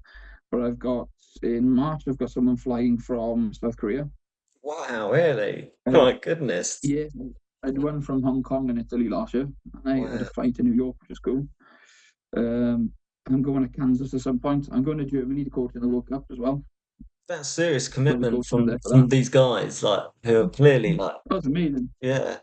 I got one from Malta in May. April time, go back April. There's one from Sweden. From Sweden's coming over. Yeah, it's quite a few. Wow, They that's come from all over the interesting. place. But and they'll fly multiple countries to get dance coaching. I mean, Just would awesome. that if you suggested that to any, I guess there wasn't even many darts coaches around 20 years ago, but imagine telling somebody 20 years ago that you have I people know. flying from South Korea. When I started, there was one or two that were somewhat successful, but I don't think anyone was doing it full time. I'm pretty sure I was the first full time dance coach. Really? I'm pretty sure. Mm, 2001, I went full time. I know one or two people that had tried it, and they said, "No, there's no money in it. It's never going to work." And I was like, "Well, if I can earn like just 800 a month for now, because I was in a job that was paying really well, so I had company shares and stuff. I thought, well, if I can just earn £800 a month for now, then my wife's maternity pay comes in as well. I could get by because I could take a car off the road. I'm working from home. I'll struggle for a little while, but it was easier because we just had a baby. I was like, it would be enough money coming in just to get by, and okay. now I pay my staff more than you know. That's great, It, isn't it? it's no, the amount of money in darts is ridiculous. It's stupid. Mm, You know, like, my plan is to buy a house outright the next 3 years, just cash. brilliant. But That's what you want to do. I do work 100 hours a week, though. Yeah. It's not. Like you do have to sacrifice. I'm gonna have to be away from my wife and kids a lot of them. My wife and kids are downstairs. I haven't played with my daughter for 2 days. Yeah, You the know, and then I sacrifices was supposed involved. to for like an hour or two. Of course it is. Mm, It's not all, and that's what these professional top players do. yeah, That's the name of the game. That's why it's becoming more of a young man's sport. It's because you don't want to be going hotel to hotel. yeah, And as the tour keeps getting bigger and the ADC keeps growing as well, and becoming more worldwide, it's going to be harder. It's really hard for people with young kids to make that commitment. But some do, like a Heta, yeah, Moldova. yeah. I've seen that. Yeah, That's that's the amount of commitment you need to be a professional of anything in our sport. It's not as easy as, I'll do a couple of web sessions. There's one or two people that own shops and they do a bit of coaching as well, and apparently they seem to be doing okay at it. But to just coach darts and nothing else, there's not many of us, no, no. especially not working with like professional dart players. It's not an easy thing to do. The amount of commitment is mental. Yeah, if you saw the amount of hours I work, you'd feel sorry. I do. Don't But worry. I'm very lucky. Yeah. I promise. I'm very. I know how fortunate I You're am, doing what you but love, and not many people can do that. you need to work So hard. You need to work hard. I mean, I studied the game for 10 years. That's yeah, all I did was continuously watch those, and then the last 4 years as a being full time, I've learned so much more. When you watch my older videos on my YouTube channel, I wasn't a professional dance coach. They were videos for absolute beginners, generic advice. Um, one I thought if half the people that watch this might get something out of it, but not everyone's going to get something out of this. It was very hard to to put down, to explain what you know, and trying to find out what's going to work on a wider scale for most people. Right. Trying to give the right advice to fit the most amount of people as possible, because everyone's a bit different. That's something I didn't quite understand back then. So when I put the first YouTube video, I didn't think anyone was going to watch it. It was literally, I was bored. The first video I ever edited in my life went on YouTube. I was just bored. I made it on my phone. That's how I started the YouTube channel. The first year or two, I didn't know. The first year full time, I had no money to put into the business, so I just worked on phones. I did web sessions on phone. I'd plug the phone into a monitor to make it bigger. I would video edit on my phone. I video edit every video I do on my phone still. Yeah, that's how I started. Yeah. That is how I started. I literally had no money. I had no money, but I had a cheap smartphone. Yeah. A cheap smartphone that could edit 1080p and 720 as long as the videos were short. Yeah. If they're too big, you're in trouble. Yeah, especially back then, I I'd have imagine. to try and borrow someone else's phone, and I used to try and do that sometimes as well. But it's a commitment. This is the life I've chosen for myself now. Yeah. I've chosen I want to be the best darts coach in the world, by far. That's what I chose to do. I'm not far. I might be. I think so. I'll think so never too. say I am. I'll never say I am, but I might be. Yeah. I might be. Well, it shows. I think you've shown in many ways, from changing your throw to how hard you've worked, from where you've come from, etc. Is that hard work does pay off? I mean, you've clearly put in so many hours, every single day, and you still do. So credit to you. That's all. It's just a lot of dedication. A lot of dedication, and just trying to actively think about things as much as you can. I study sports psychology quite a lot. I have an honorary, but I didn't have much of the only education I had was in music and theatre. Yeah, really. Well, the sports psychology side for darts must be, it's absolutely key and pivotal. And you see how many players now who are really talking to psychologists and getting the most out of it. Like Van der Burg and I think Bunting perhaps and others. They've really focused on what sort of they can do with their mindset and things. That, so I'm not charging a massive amount of money. It's the same as a coaching session for that. I'll make more money as a darts coach than a sports psychologist, 100%. But because I've worked so hard on building the business, But I did my first fully sports psychology session the other day as a clinical session, doing EMDR treatment with someone online, and it went far better than I ever hoped it would have. It went really, really well. So I'm probably going to do more of those, but I'm still learning. I'm still touching my toes. Just because you've got a certificate doesn't mean you're going to be good at it. Experience, I guess. You've seen the education system in the UK. Yeah. I know someone with a degree who thought dinosaurs never existed. Yes. Okay. Yeah. They couldn't tell the difference between a dinosaur and a unicorn. Yeah. That's the education system in the UK. A piece of paper doesn't mean a thing. So I'm always one to be putting my knowledge to the test. Making sure things are working, do trials, keep stats. I'm a bit of a geek. I analyze all of my work. I scrutinize everything. I send reviews. Anyone can leave a review on my YouTube, on my Google review page. Anyone at all, open. I like to see what people think rather than what I think. Oh, that's a good way of doing it. That's more important. There's no point. I've got a review page on my website. I did it when I first started because I didn't have Google. I wasn't on Google reviews, but the only reviews I post on there now are from professionals, not even necessarily my best reviews.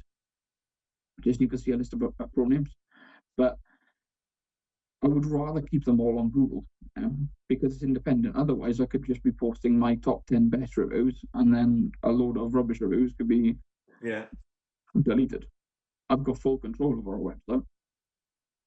So when I see reviews on a website, I'm a little bit skeptical, unless it's a link to a review, an independent source.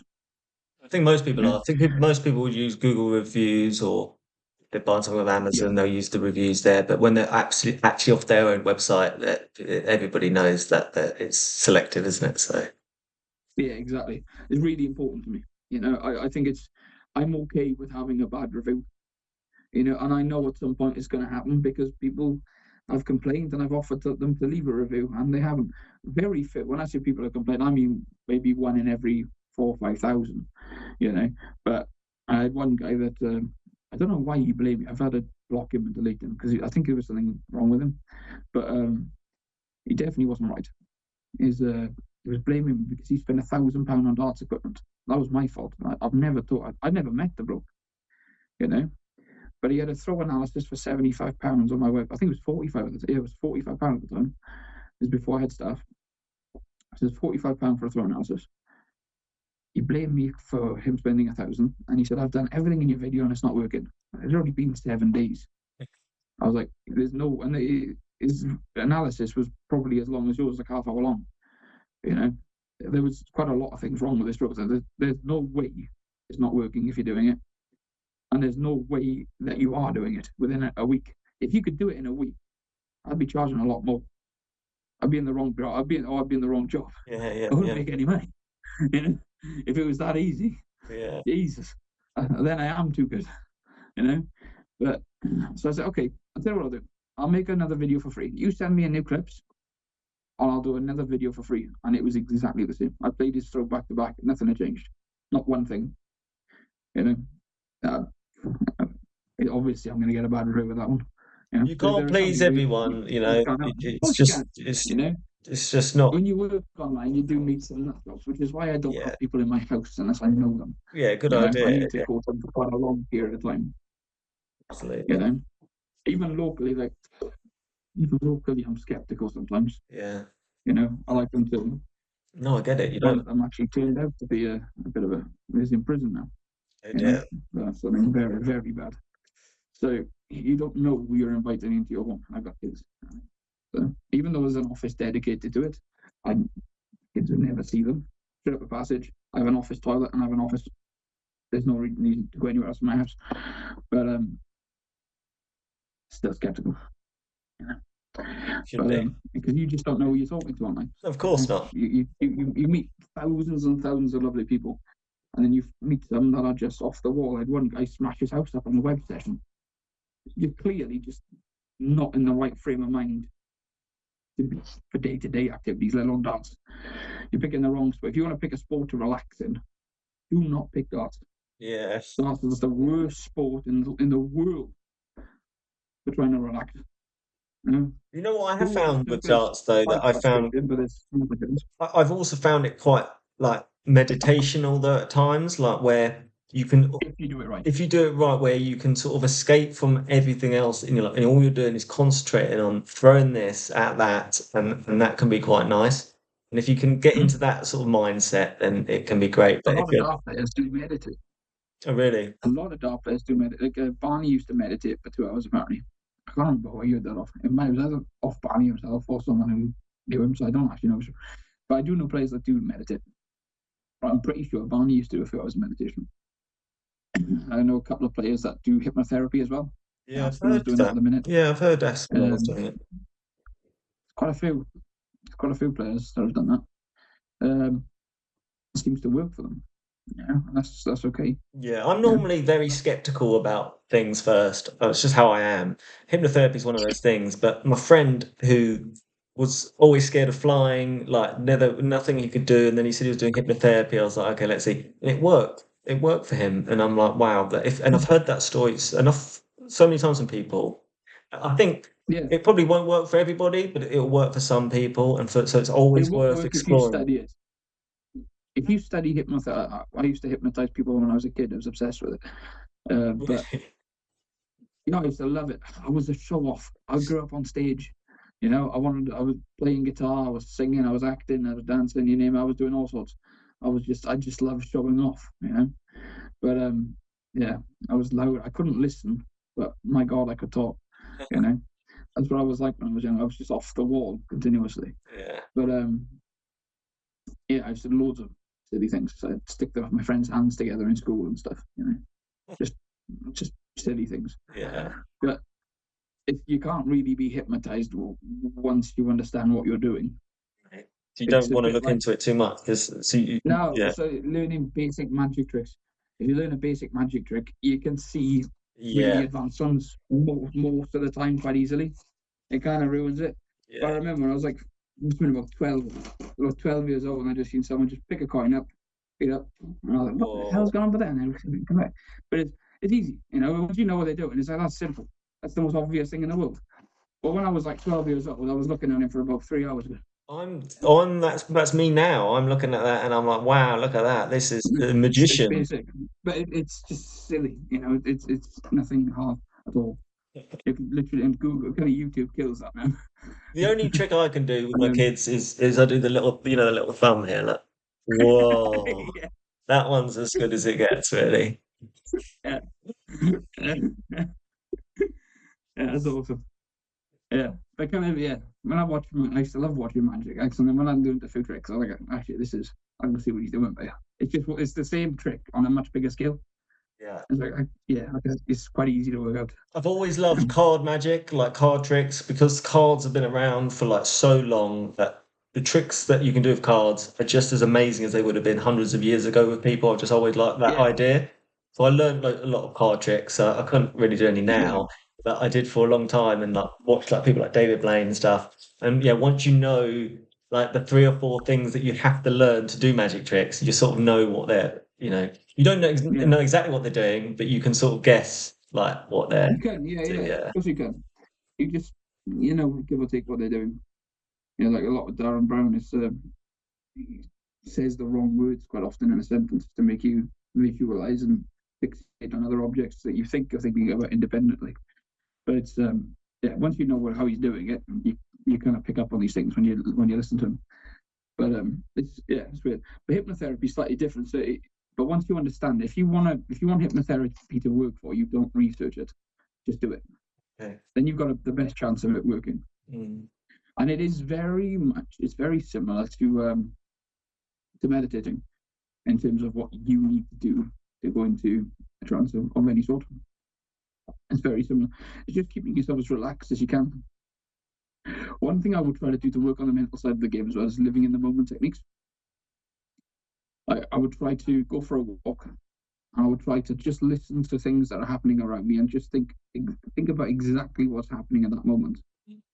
That and my breathing at most. Walk the length of a football pitch and see how many conversations you go through in your head whilst trying not to. I went through 11. It's only 100 yards on a rugby pitch. It was ridiculous. I couldn't believe I thought about so many different things. 11 different, completely irrelevant subjects went through my head. So hard for me to do. My head, I really struggled to switch off, which is when drink comes in handy. But yeah, it's very, very difficult for me to switch off. I'm always thinking about something.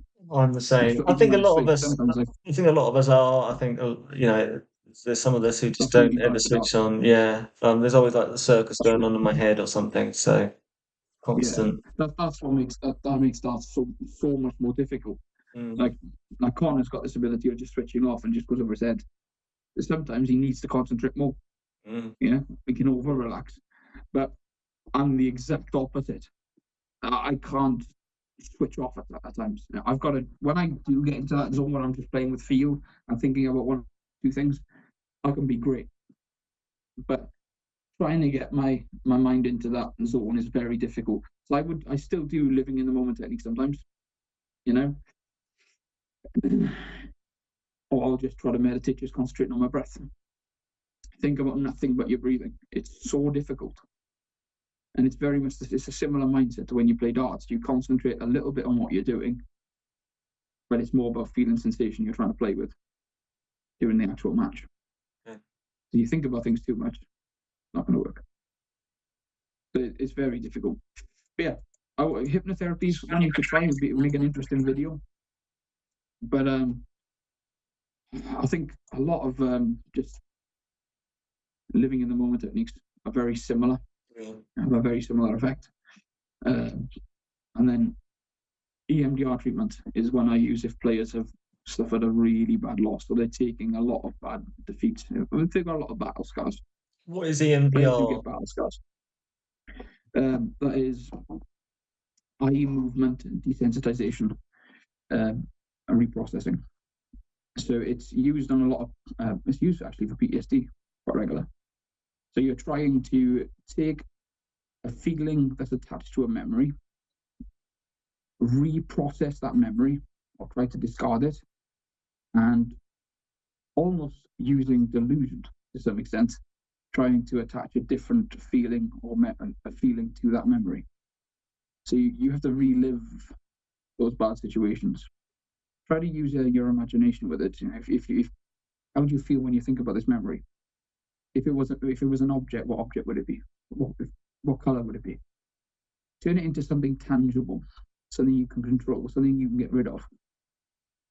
Yeah, you're just trying to go into your own head and turn it into something more tangible rather than an emotion which can be very overwhelming.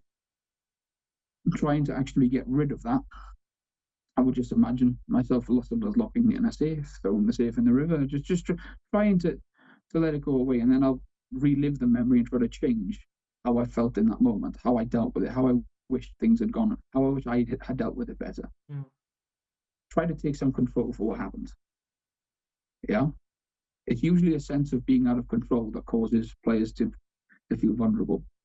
It's the fear, and then that you get the fear of making a fool of yourself, fear of feeling small, and that's very, very hard for dart players to deal with, for anyone to deal with in any sport, and even outside of sport. Yeah, but Darts can be their lonely sport, I guess, when you're up on that oche and it can be. It's only you there, and if you've been through some really bad defeats, it can actually really be quite traumatic for some players. You know, a lot of people in darts it's become a sport of a background where they get a grip and get on with it. But and to some extent, there's a time and a place for that as well. But if you actually cannot get it out of your head, or every time you think, more importantly, you think you've put it behind you, or every time you think of that memory, you get that same sensation, the same sensation and feeling of being in that moment. That's not normal. That's different. If I think about someone who's passed away, and I might feel a little bit sad they're not here, but I can think about them without getting really sad. I could think about people I was very, very close with that have passed away, and I don't instantly feel sad about it. I think about them how they were, and I'm okay with it. I've processed that emotion, attached to that memory. Now, if it's something I can't deal with, something that this is such a silly thing because it starts. It's just a game, you know. But some people get so passionate and they work so hard for it that when they fail multiple times or they feel they made a fool of themselves, it's the feeling of feeling small that can really impact players. If they're thinking of that moment and they immediately feel small inside, they feel weaker, and they go, oh, just forget about it. Well, no, you need to actually deal with that. Because that's not going away. It's been 6 months and you still feel that way when you think about it. You've not processed that emotion. And that is going to carry with you. It's not going anywhere. You know? That's the difference. That is the difference. And that's when EMDR treatment is very useful. It's not as if, oh, you lose a game, you're going to need it. No. It's if you just cannot seem to put the emotions and feelings, sensations from that situation behind you, associated to that memory. It's different. It must be working because a lot of players are going down that route now. Really, like this is not something players would ever even think about, let alone talk about 20 years ago. So I guess this is real progress and like shows how the game's expanding as well, like in terms of. If it works for veterans, Yeah. it works for veterans on a wide scale. It's one of the most successful treatments in the UK for veterans. It can work for a game of darts. You know, this is not anywhere near as traumatic as what some of those boys do. So, but it can still be difficult to put things behind you. You know, we've only got a certain amount of mental resilience, and we use it a lot in that. You know, and you've got to give yourself. This is why you need breaks in the game. You can't play every day. You know, you've got to have time off. Sometimes you need a few weeks off. Even there's only a certain amount of mental resilience you've got, and if you start going over that threshold consistently or pushing it all the time, you're going to hit breaking point. That's when you're going to need a bit of treatment sometimes. You know, and I'm not the best at doing this yet. I've had one session that went really well, so I don't claim to be an expert, but I would like to study it more and have a couple more guinea pigs to try it on. Just time at the minute because I'm so booked up. But yeah, but the waiting list is always 2 or 3 months for regular coaching. Of course. But I think that list is only going to get longer as well with how things are going. it is. Daniel, just hold on one second. I'm just grabbing a charger. Hold on. Go for it. Yeah, go for it.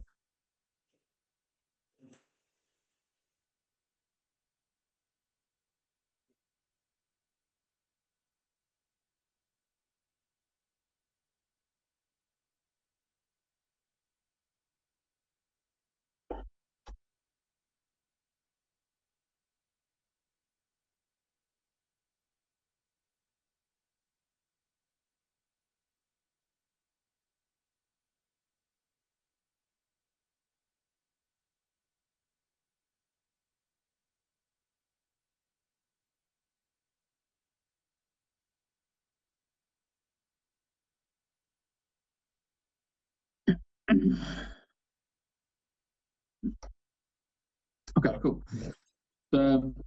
Yeah. Do you want to guess, Ron? You ready? Yeah, let's do that. Shall I put this where's best to put this laptop? Is it best to put it almost how you had it? Like I could put it underneath. I could sort of put it underneath the board so it's facing. Yeah. Let's try doing it. Put it side on to do the follow through, or should we just do the string firstly? Do the string, is it? Yeah. Okay. Try to put me under it, like behind it somewhere. Right, hold on. Behind the dartboard.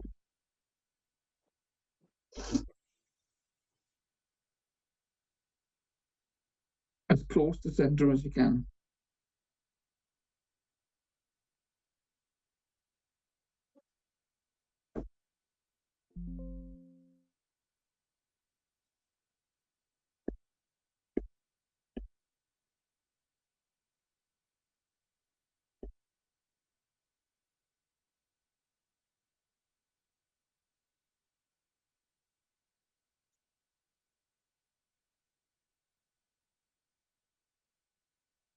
So I reckon you are Good. right straight on. So I want to be having this on my underneath this arm, right? Okay. Start just by aiming the dart. Aim the dart like you normally would. Okay. Right. Now put it under your armpit. Okay, that's good. So no, a little bit deeper under the armpit. A little bit your left. A bit more to your left. Left. Oh, sorry. Yeah, the string. That's it. Okay. Now look at where the elbow is. Now what you'll find is by moving over to the right of the oche in your case, as a left-handed player, by moving to the right, keep the string back where it was. So under the center of the armpit, low, low, low. Oh, Bang. no. That was pretty much it. Let's start that again. It's okay. This is definitely an improvement from last time. We will get there. It's all good. Yeah, that'll look better just for that. Okay. So, like this, right? So quite deep. Let me just. Now a little bit further to your left with the string. No, sorry, with the string. There you go. So that's where the string should be. Yeah. Always under this part of your arm. So it's really deep. Slightly to the left as a left-handed player, slightly to the right as a right-handed player. Okay, now put the elbow over the string now. Try to decrease the angle a little bit. Bring the elbow in a tiny bit. Okay. That's not bad. Now see if that string can go straight under your elbow as well. Elbow and armpit. So the elbow's going over the string as well as the armpit. Better. Now move slightly more to the left if you need to try and get more comfortable.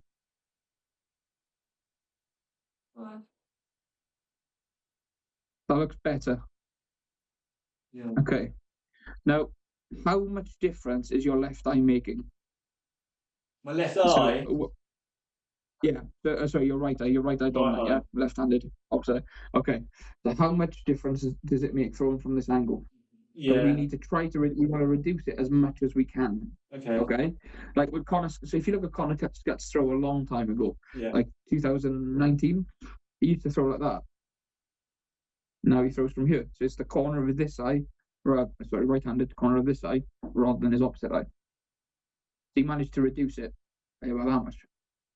You want to reduce it as much as you can. Okay. Because it's easier to keep the arm going down the path straighter if there's less angle. A bit of angle. Glendower does a bit of an angle. Lorna has a bit of an angle. Fine. But we want to keep it as reduced as we can as well. That's interesting, because I think when I started, I was really trying to keep it straight and too straight, because it was just naturally coming out all the time. And then I've kind of lent into it probably too much now, where it's like almost out here, and I'm like, oh, that's fine. But it perhaps maybe like something in between might be more. That looks better. Okay. About for there. Yeah. So it is going to be a bit harder because we are going to relearn the technique as well as the string. Okay. Yeah. But there. Now try to keep your hand going over the string. Keep the elbow still.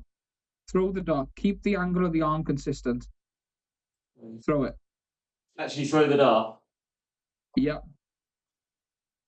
Okay, now look at where your hand's finished. Yeah. So you flick the dart then like this. Yeah. Your fingers actually pull to the left and your elbow moved in. Yeah. As your elbow moves in, the wrist and fingers try to correct.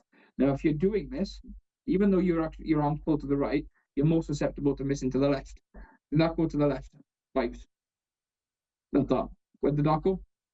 Oh, where did it hit? It actually went pretty central. It hit 20, but low. Okay.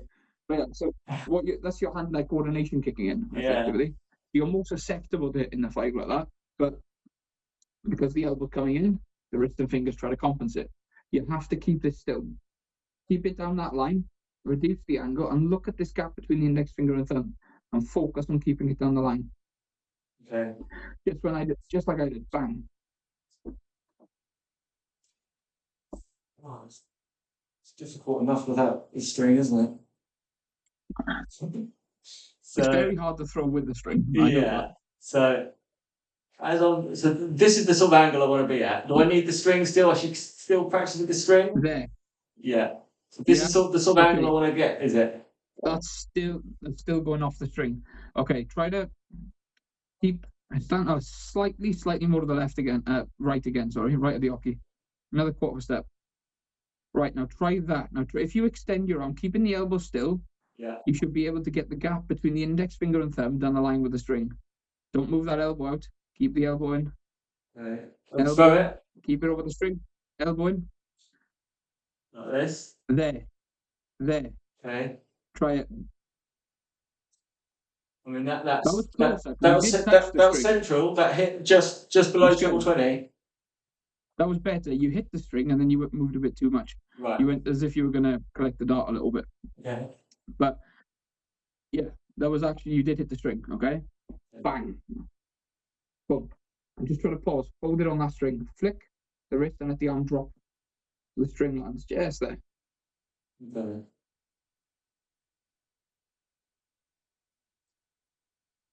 There, not bad. Yeah. You twisted your finger slightly. Yeah. But it's not bad.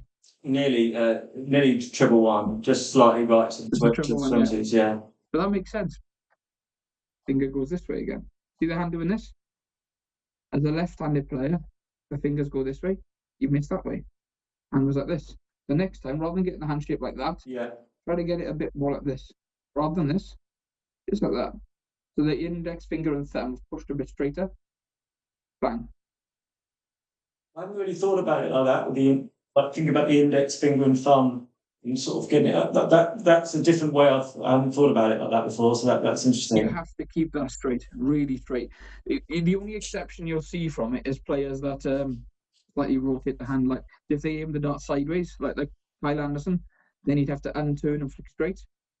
Okay. But when you're flicking straight, you want it to feel like this, a bit like bouncing a ping pong ball. You bounced it and caught it, bounced it and caught it. This part of the hand stays rigid. This doesn't change. This goes straight. Like that. Like that. That's the flick. That is straight all the time. Bang. Bang. You can feel that bite and clarity in the throat. When your finger's kicking and turning, you lose the sensation. Or if the thumb is slipping under the dart, it's very easy to do this. Keep the thumb nice and tall. So if your hand's at this angle, then it's this. It's the same thing, but with a bit more angle on the arm. but it's that. Okay. All the time. Right. So.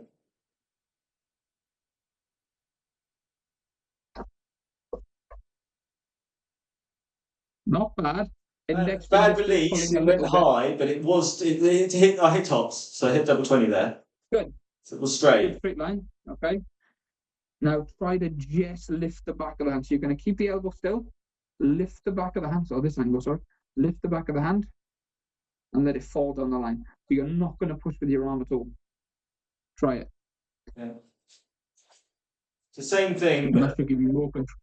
Exactly the same, but just lift the wrist through. Don't worry about extending the arm. Just stick down the line with the string. Nice. That's better.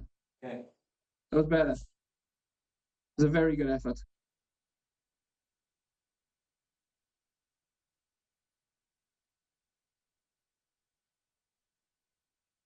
Okay, now hold that position. Hold it. That's very good.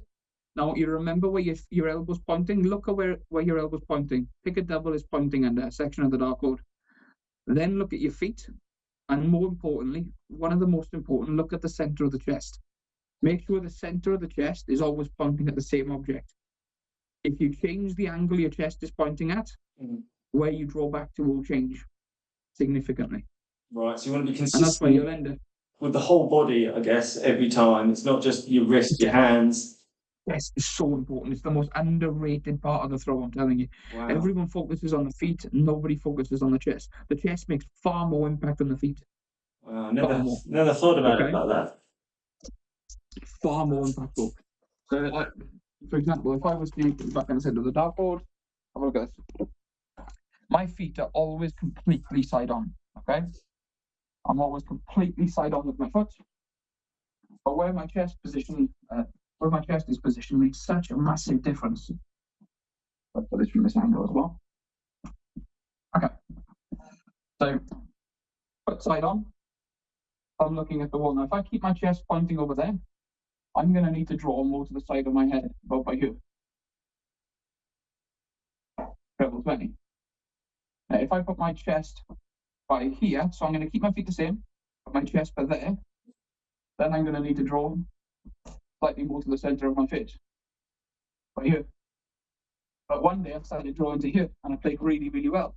And I came back the next day, and it didn't work. My chest was different. But they both went as straight as each other. You know, they're both in the right place. But if I put my chest side on, and then, or if I put my chest this way and then draw to the side of my head,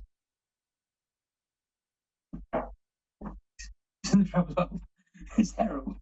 My hand-eye coordination just doesn't work at all with it. It's normally not that bad. It's normally a treble 5. But I flicked it straight, just straight down the wrong line. You know? So it changes drastically. Drastically. The chest is far more important. Far more important. My feet are exactly the same. Side on, more square on. That chest makes a big difference because it also affects where your elbow is a little bit as well. You end up throwing at slightly different angles.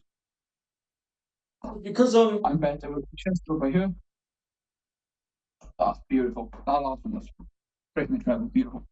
So being left-handed and right eye dominant, I've always, just having beared that in mind since the beginning, I've always been very square on to the oche, like my foot points forward on the oche, and I try and like really put straight up. It's statistically probable because you're left eye dominant, because you're opposite eye dominant. Statistically, you'll see players keep the elbow up more and they stand more square on because of that, which is why right-handed, left eye dominant, normally to the left. Still got to look at the player individually. And for your case, all right, it's a left-handed player. But it does make such a big difference. It really does. But it's just that's just statistical probabilities. So all I want to be able to do is that. So even if I'm not hitting everything, I'm not warmed up at all at the minute, really early when we do playing darts, they're still straight. Yeah, great. They're straight backwards and forwards and backwards and forwards. Yeah. Okay, so I should be still using the string really to work out my alignment from not just where I should be standing, but where my arm should be going, right, and how I'm following through. Yes.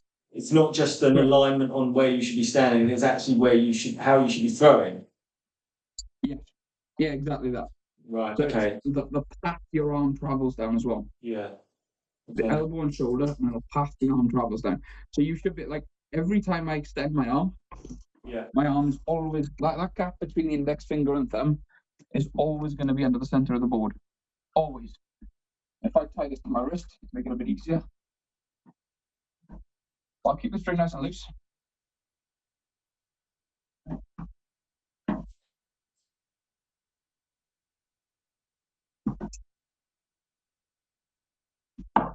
If I get that right, I should literally be able to hold the string like that every single time. So that gap is under the double 3. And if I go for a double 16, it will swivel over a little bit. The double 16. If I go a double 4, the double 4. One straight motion all the time. One throw for every target. You want to keep it as like for like as you can. Darts is hard enough having one throw for every target. What you see a lot of amateurs doing is pulling side to side like this. So they'll start doing something like this. Rather than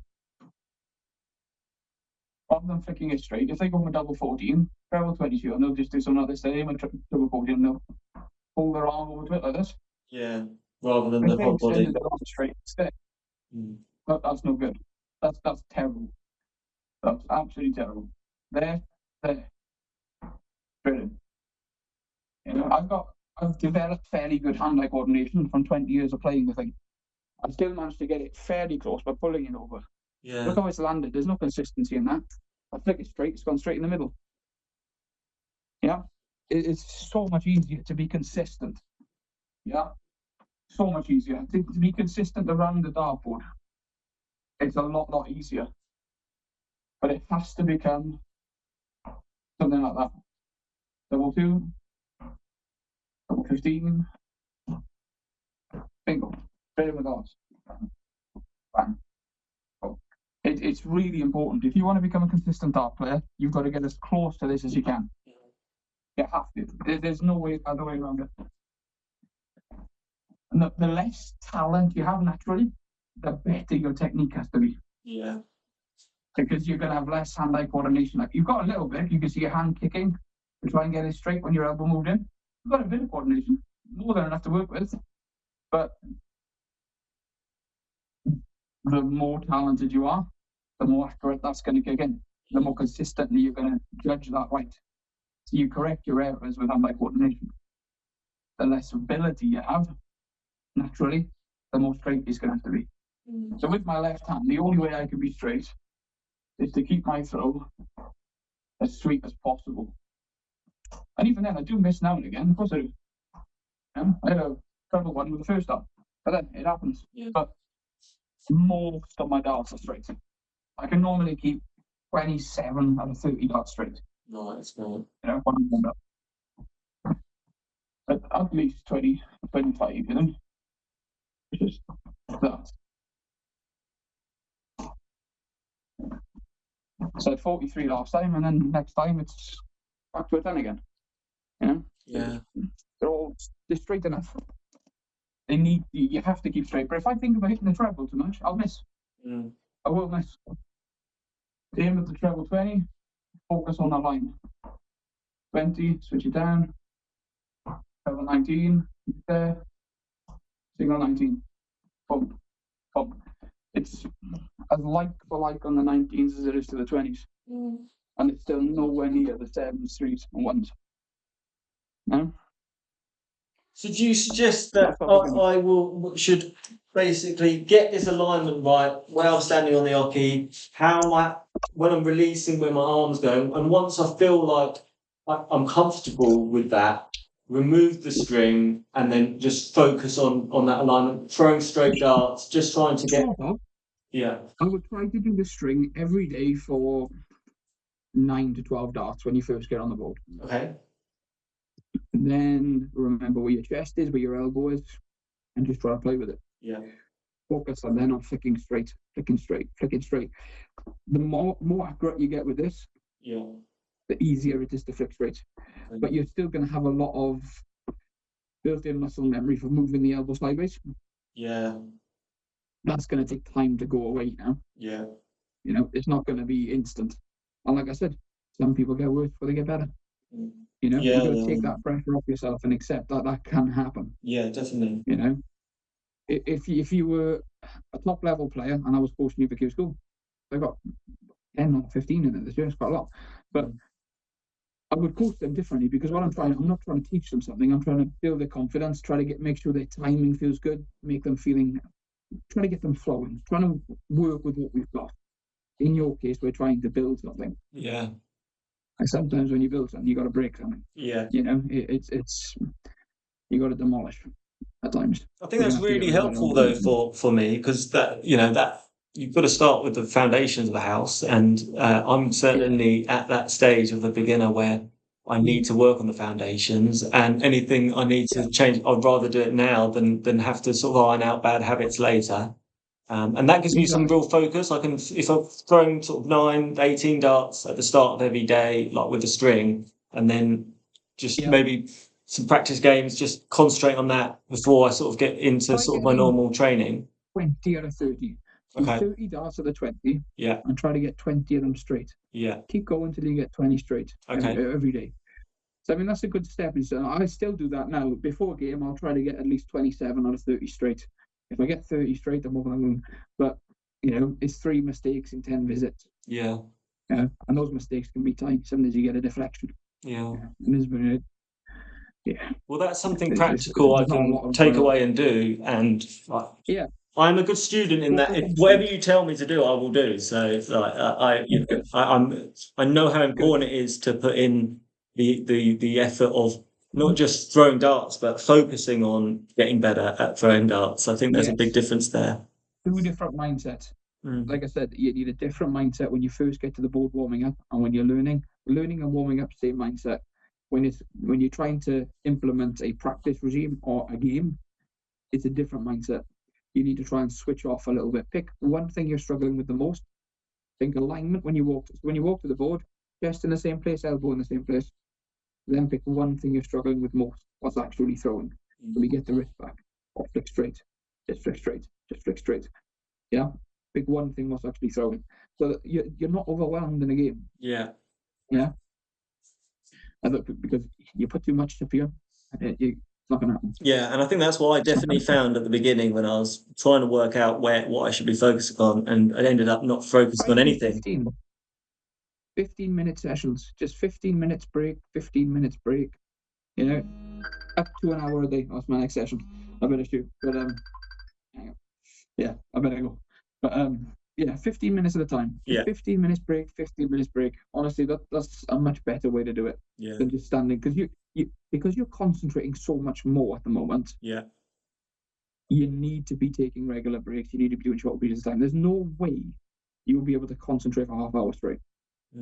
Like when some of the pros I work with, they'll practice between sort of 2 to 8 hours sometimes, but they're only going to concentrate for the first half hour. And they'll have regular breaks within that 8-hour session. Okay. Continuously. You know? Like Connor says he practices 8 hours. He probably has a break every 15 minutes anyway. Really? That's interesting. That's good to know. That's stuff I've always wondered, actually. Yeah, of course. He doesn't stand there for 8 hours a day. One day he had 150 180s in a day. It's mental, isn't it?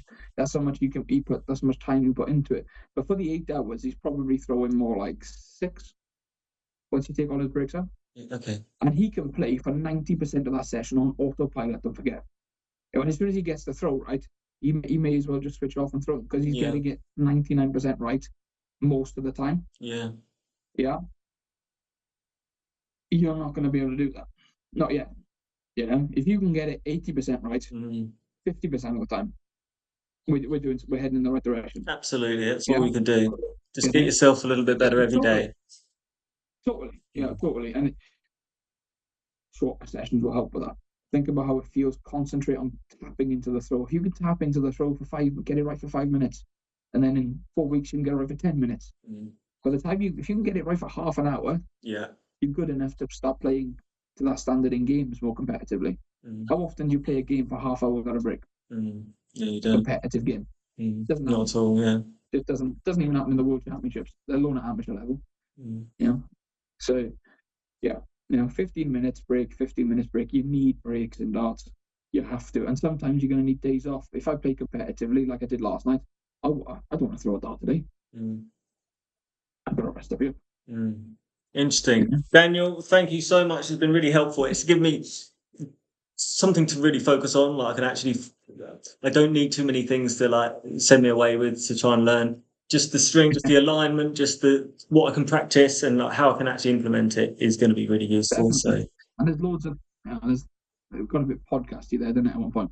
But yeah. there's lots of things you can pause for that as well. So yeah, I think there are things away from technique that people can benefit from. yeah, Well, definitely stuff that we haven't even touched on it as well. So, yeah, it did turn into a I'm known podcast. for technique. I'm not.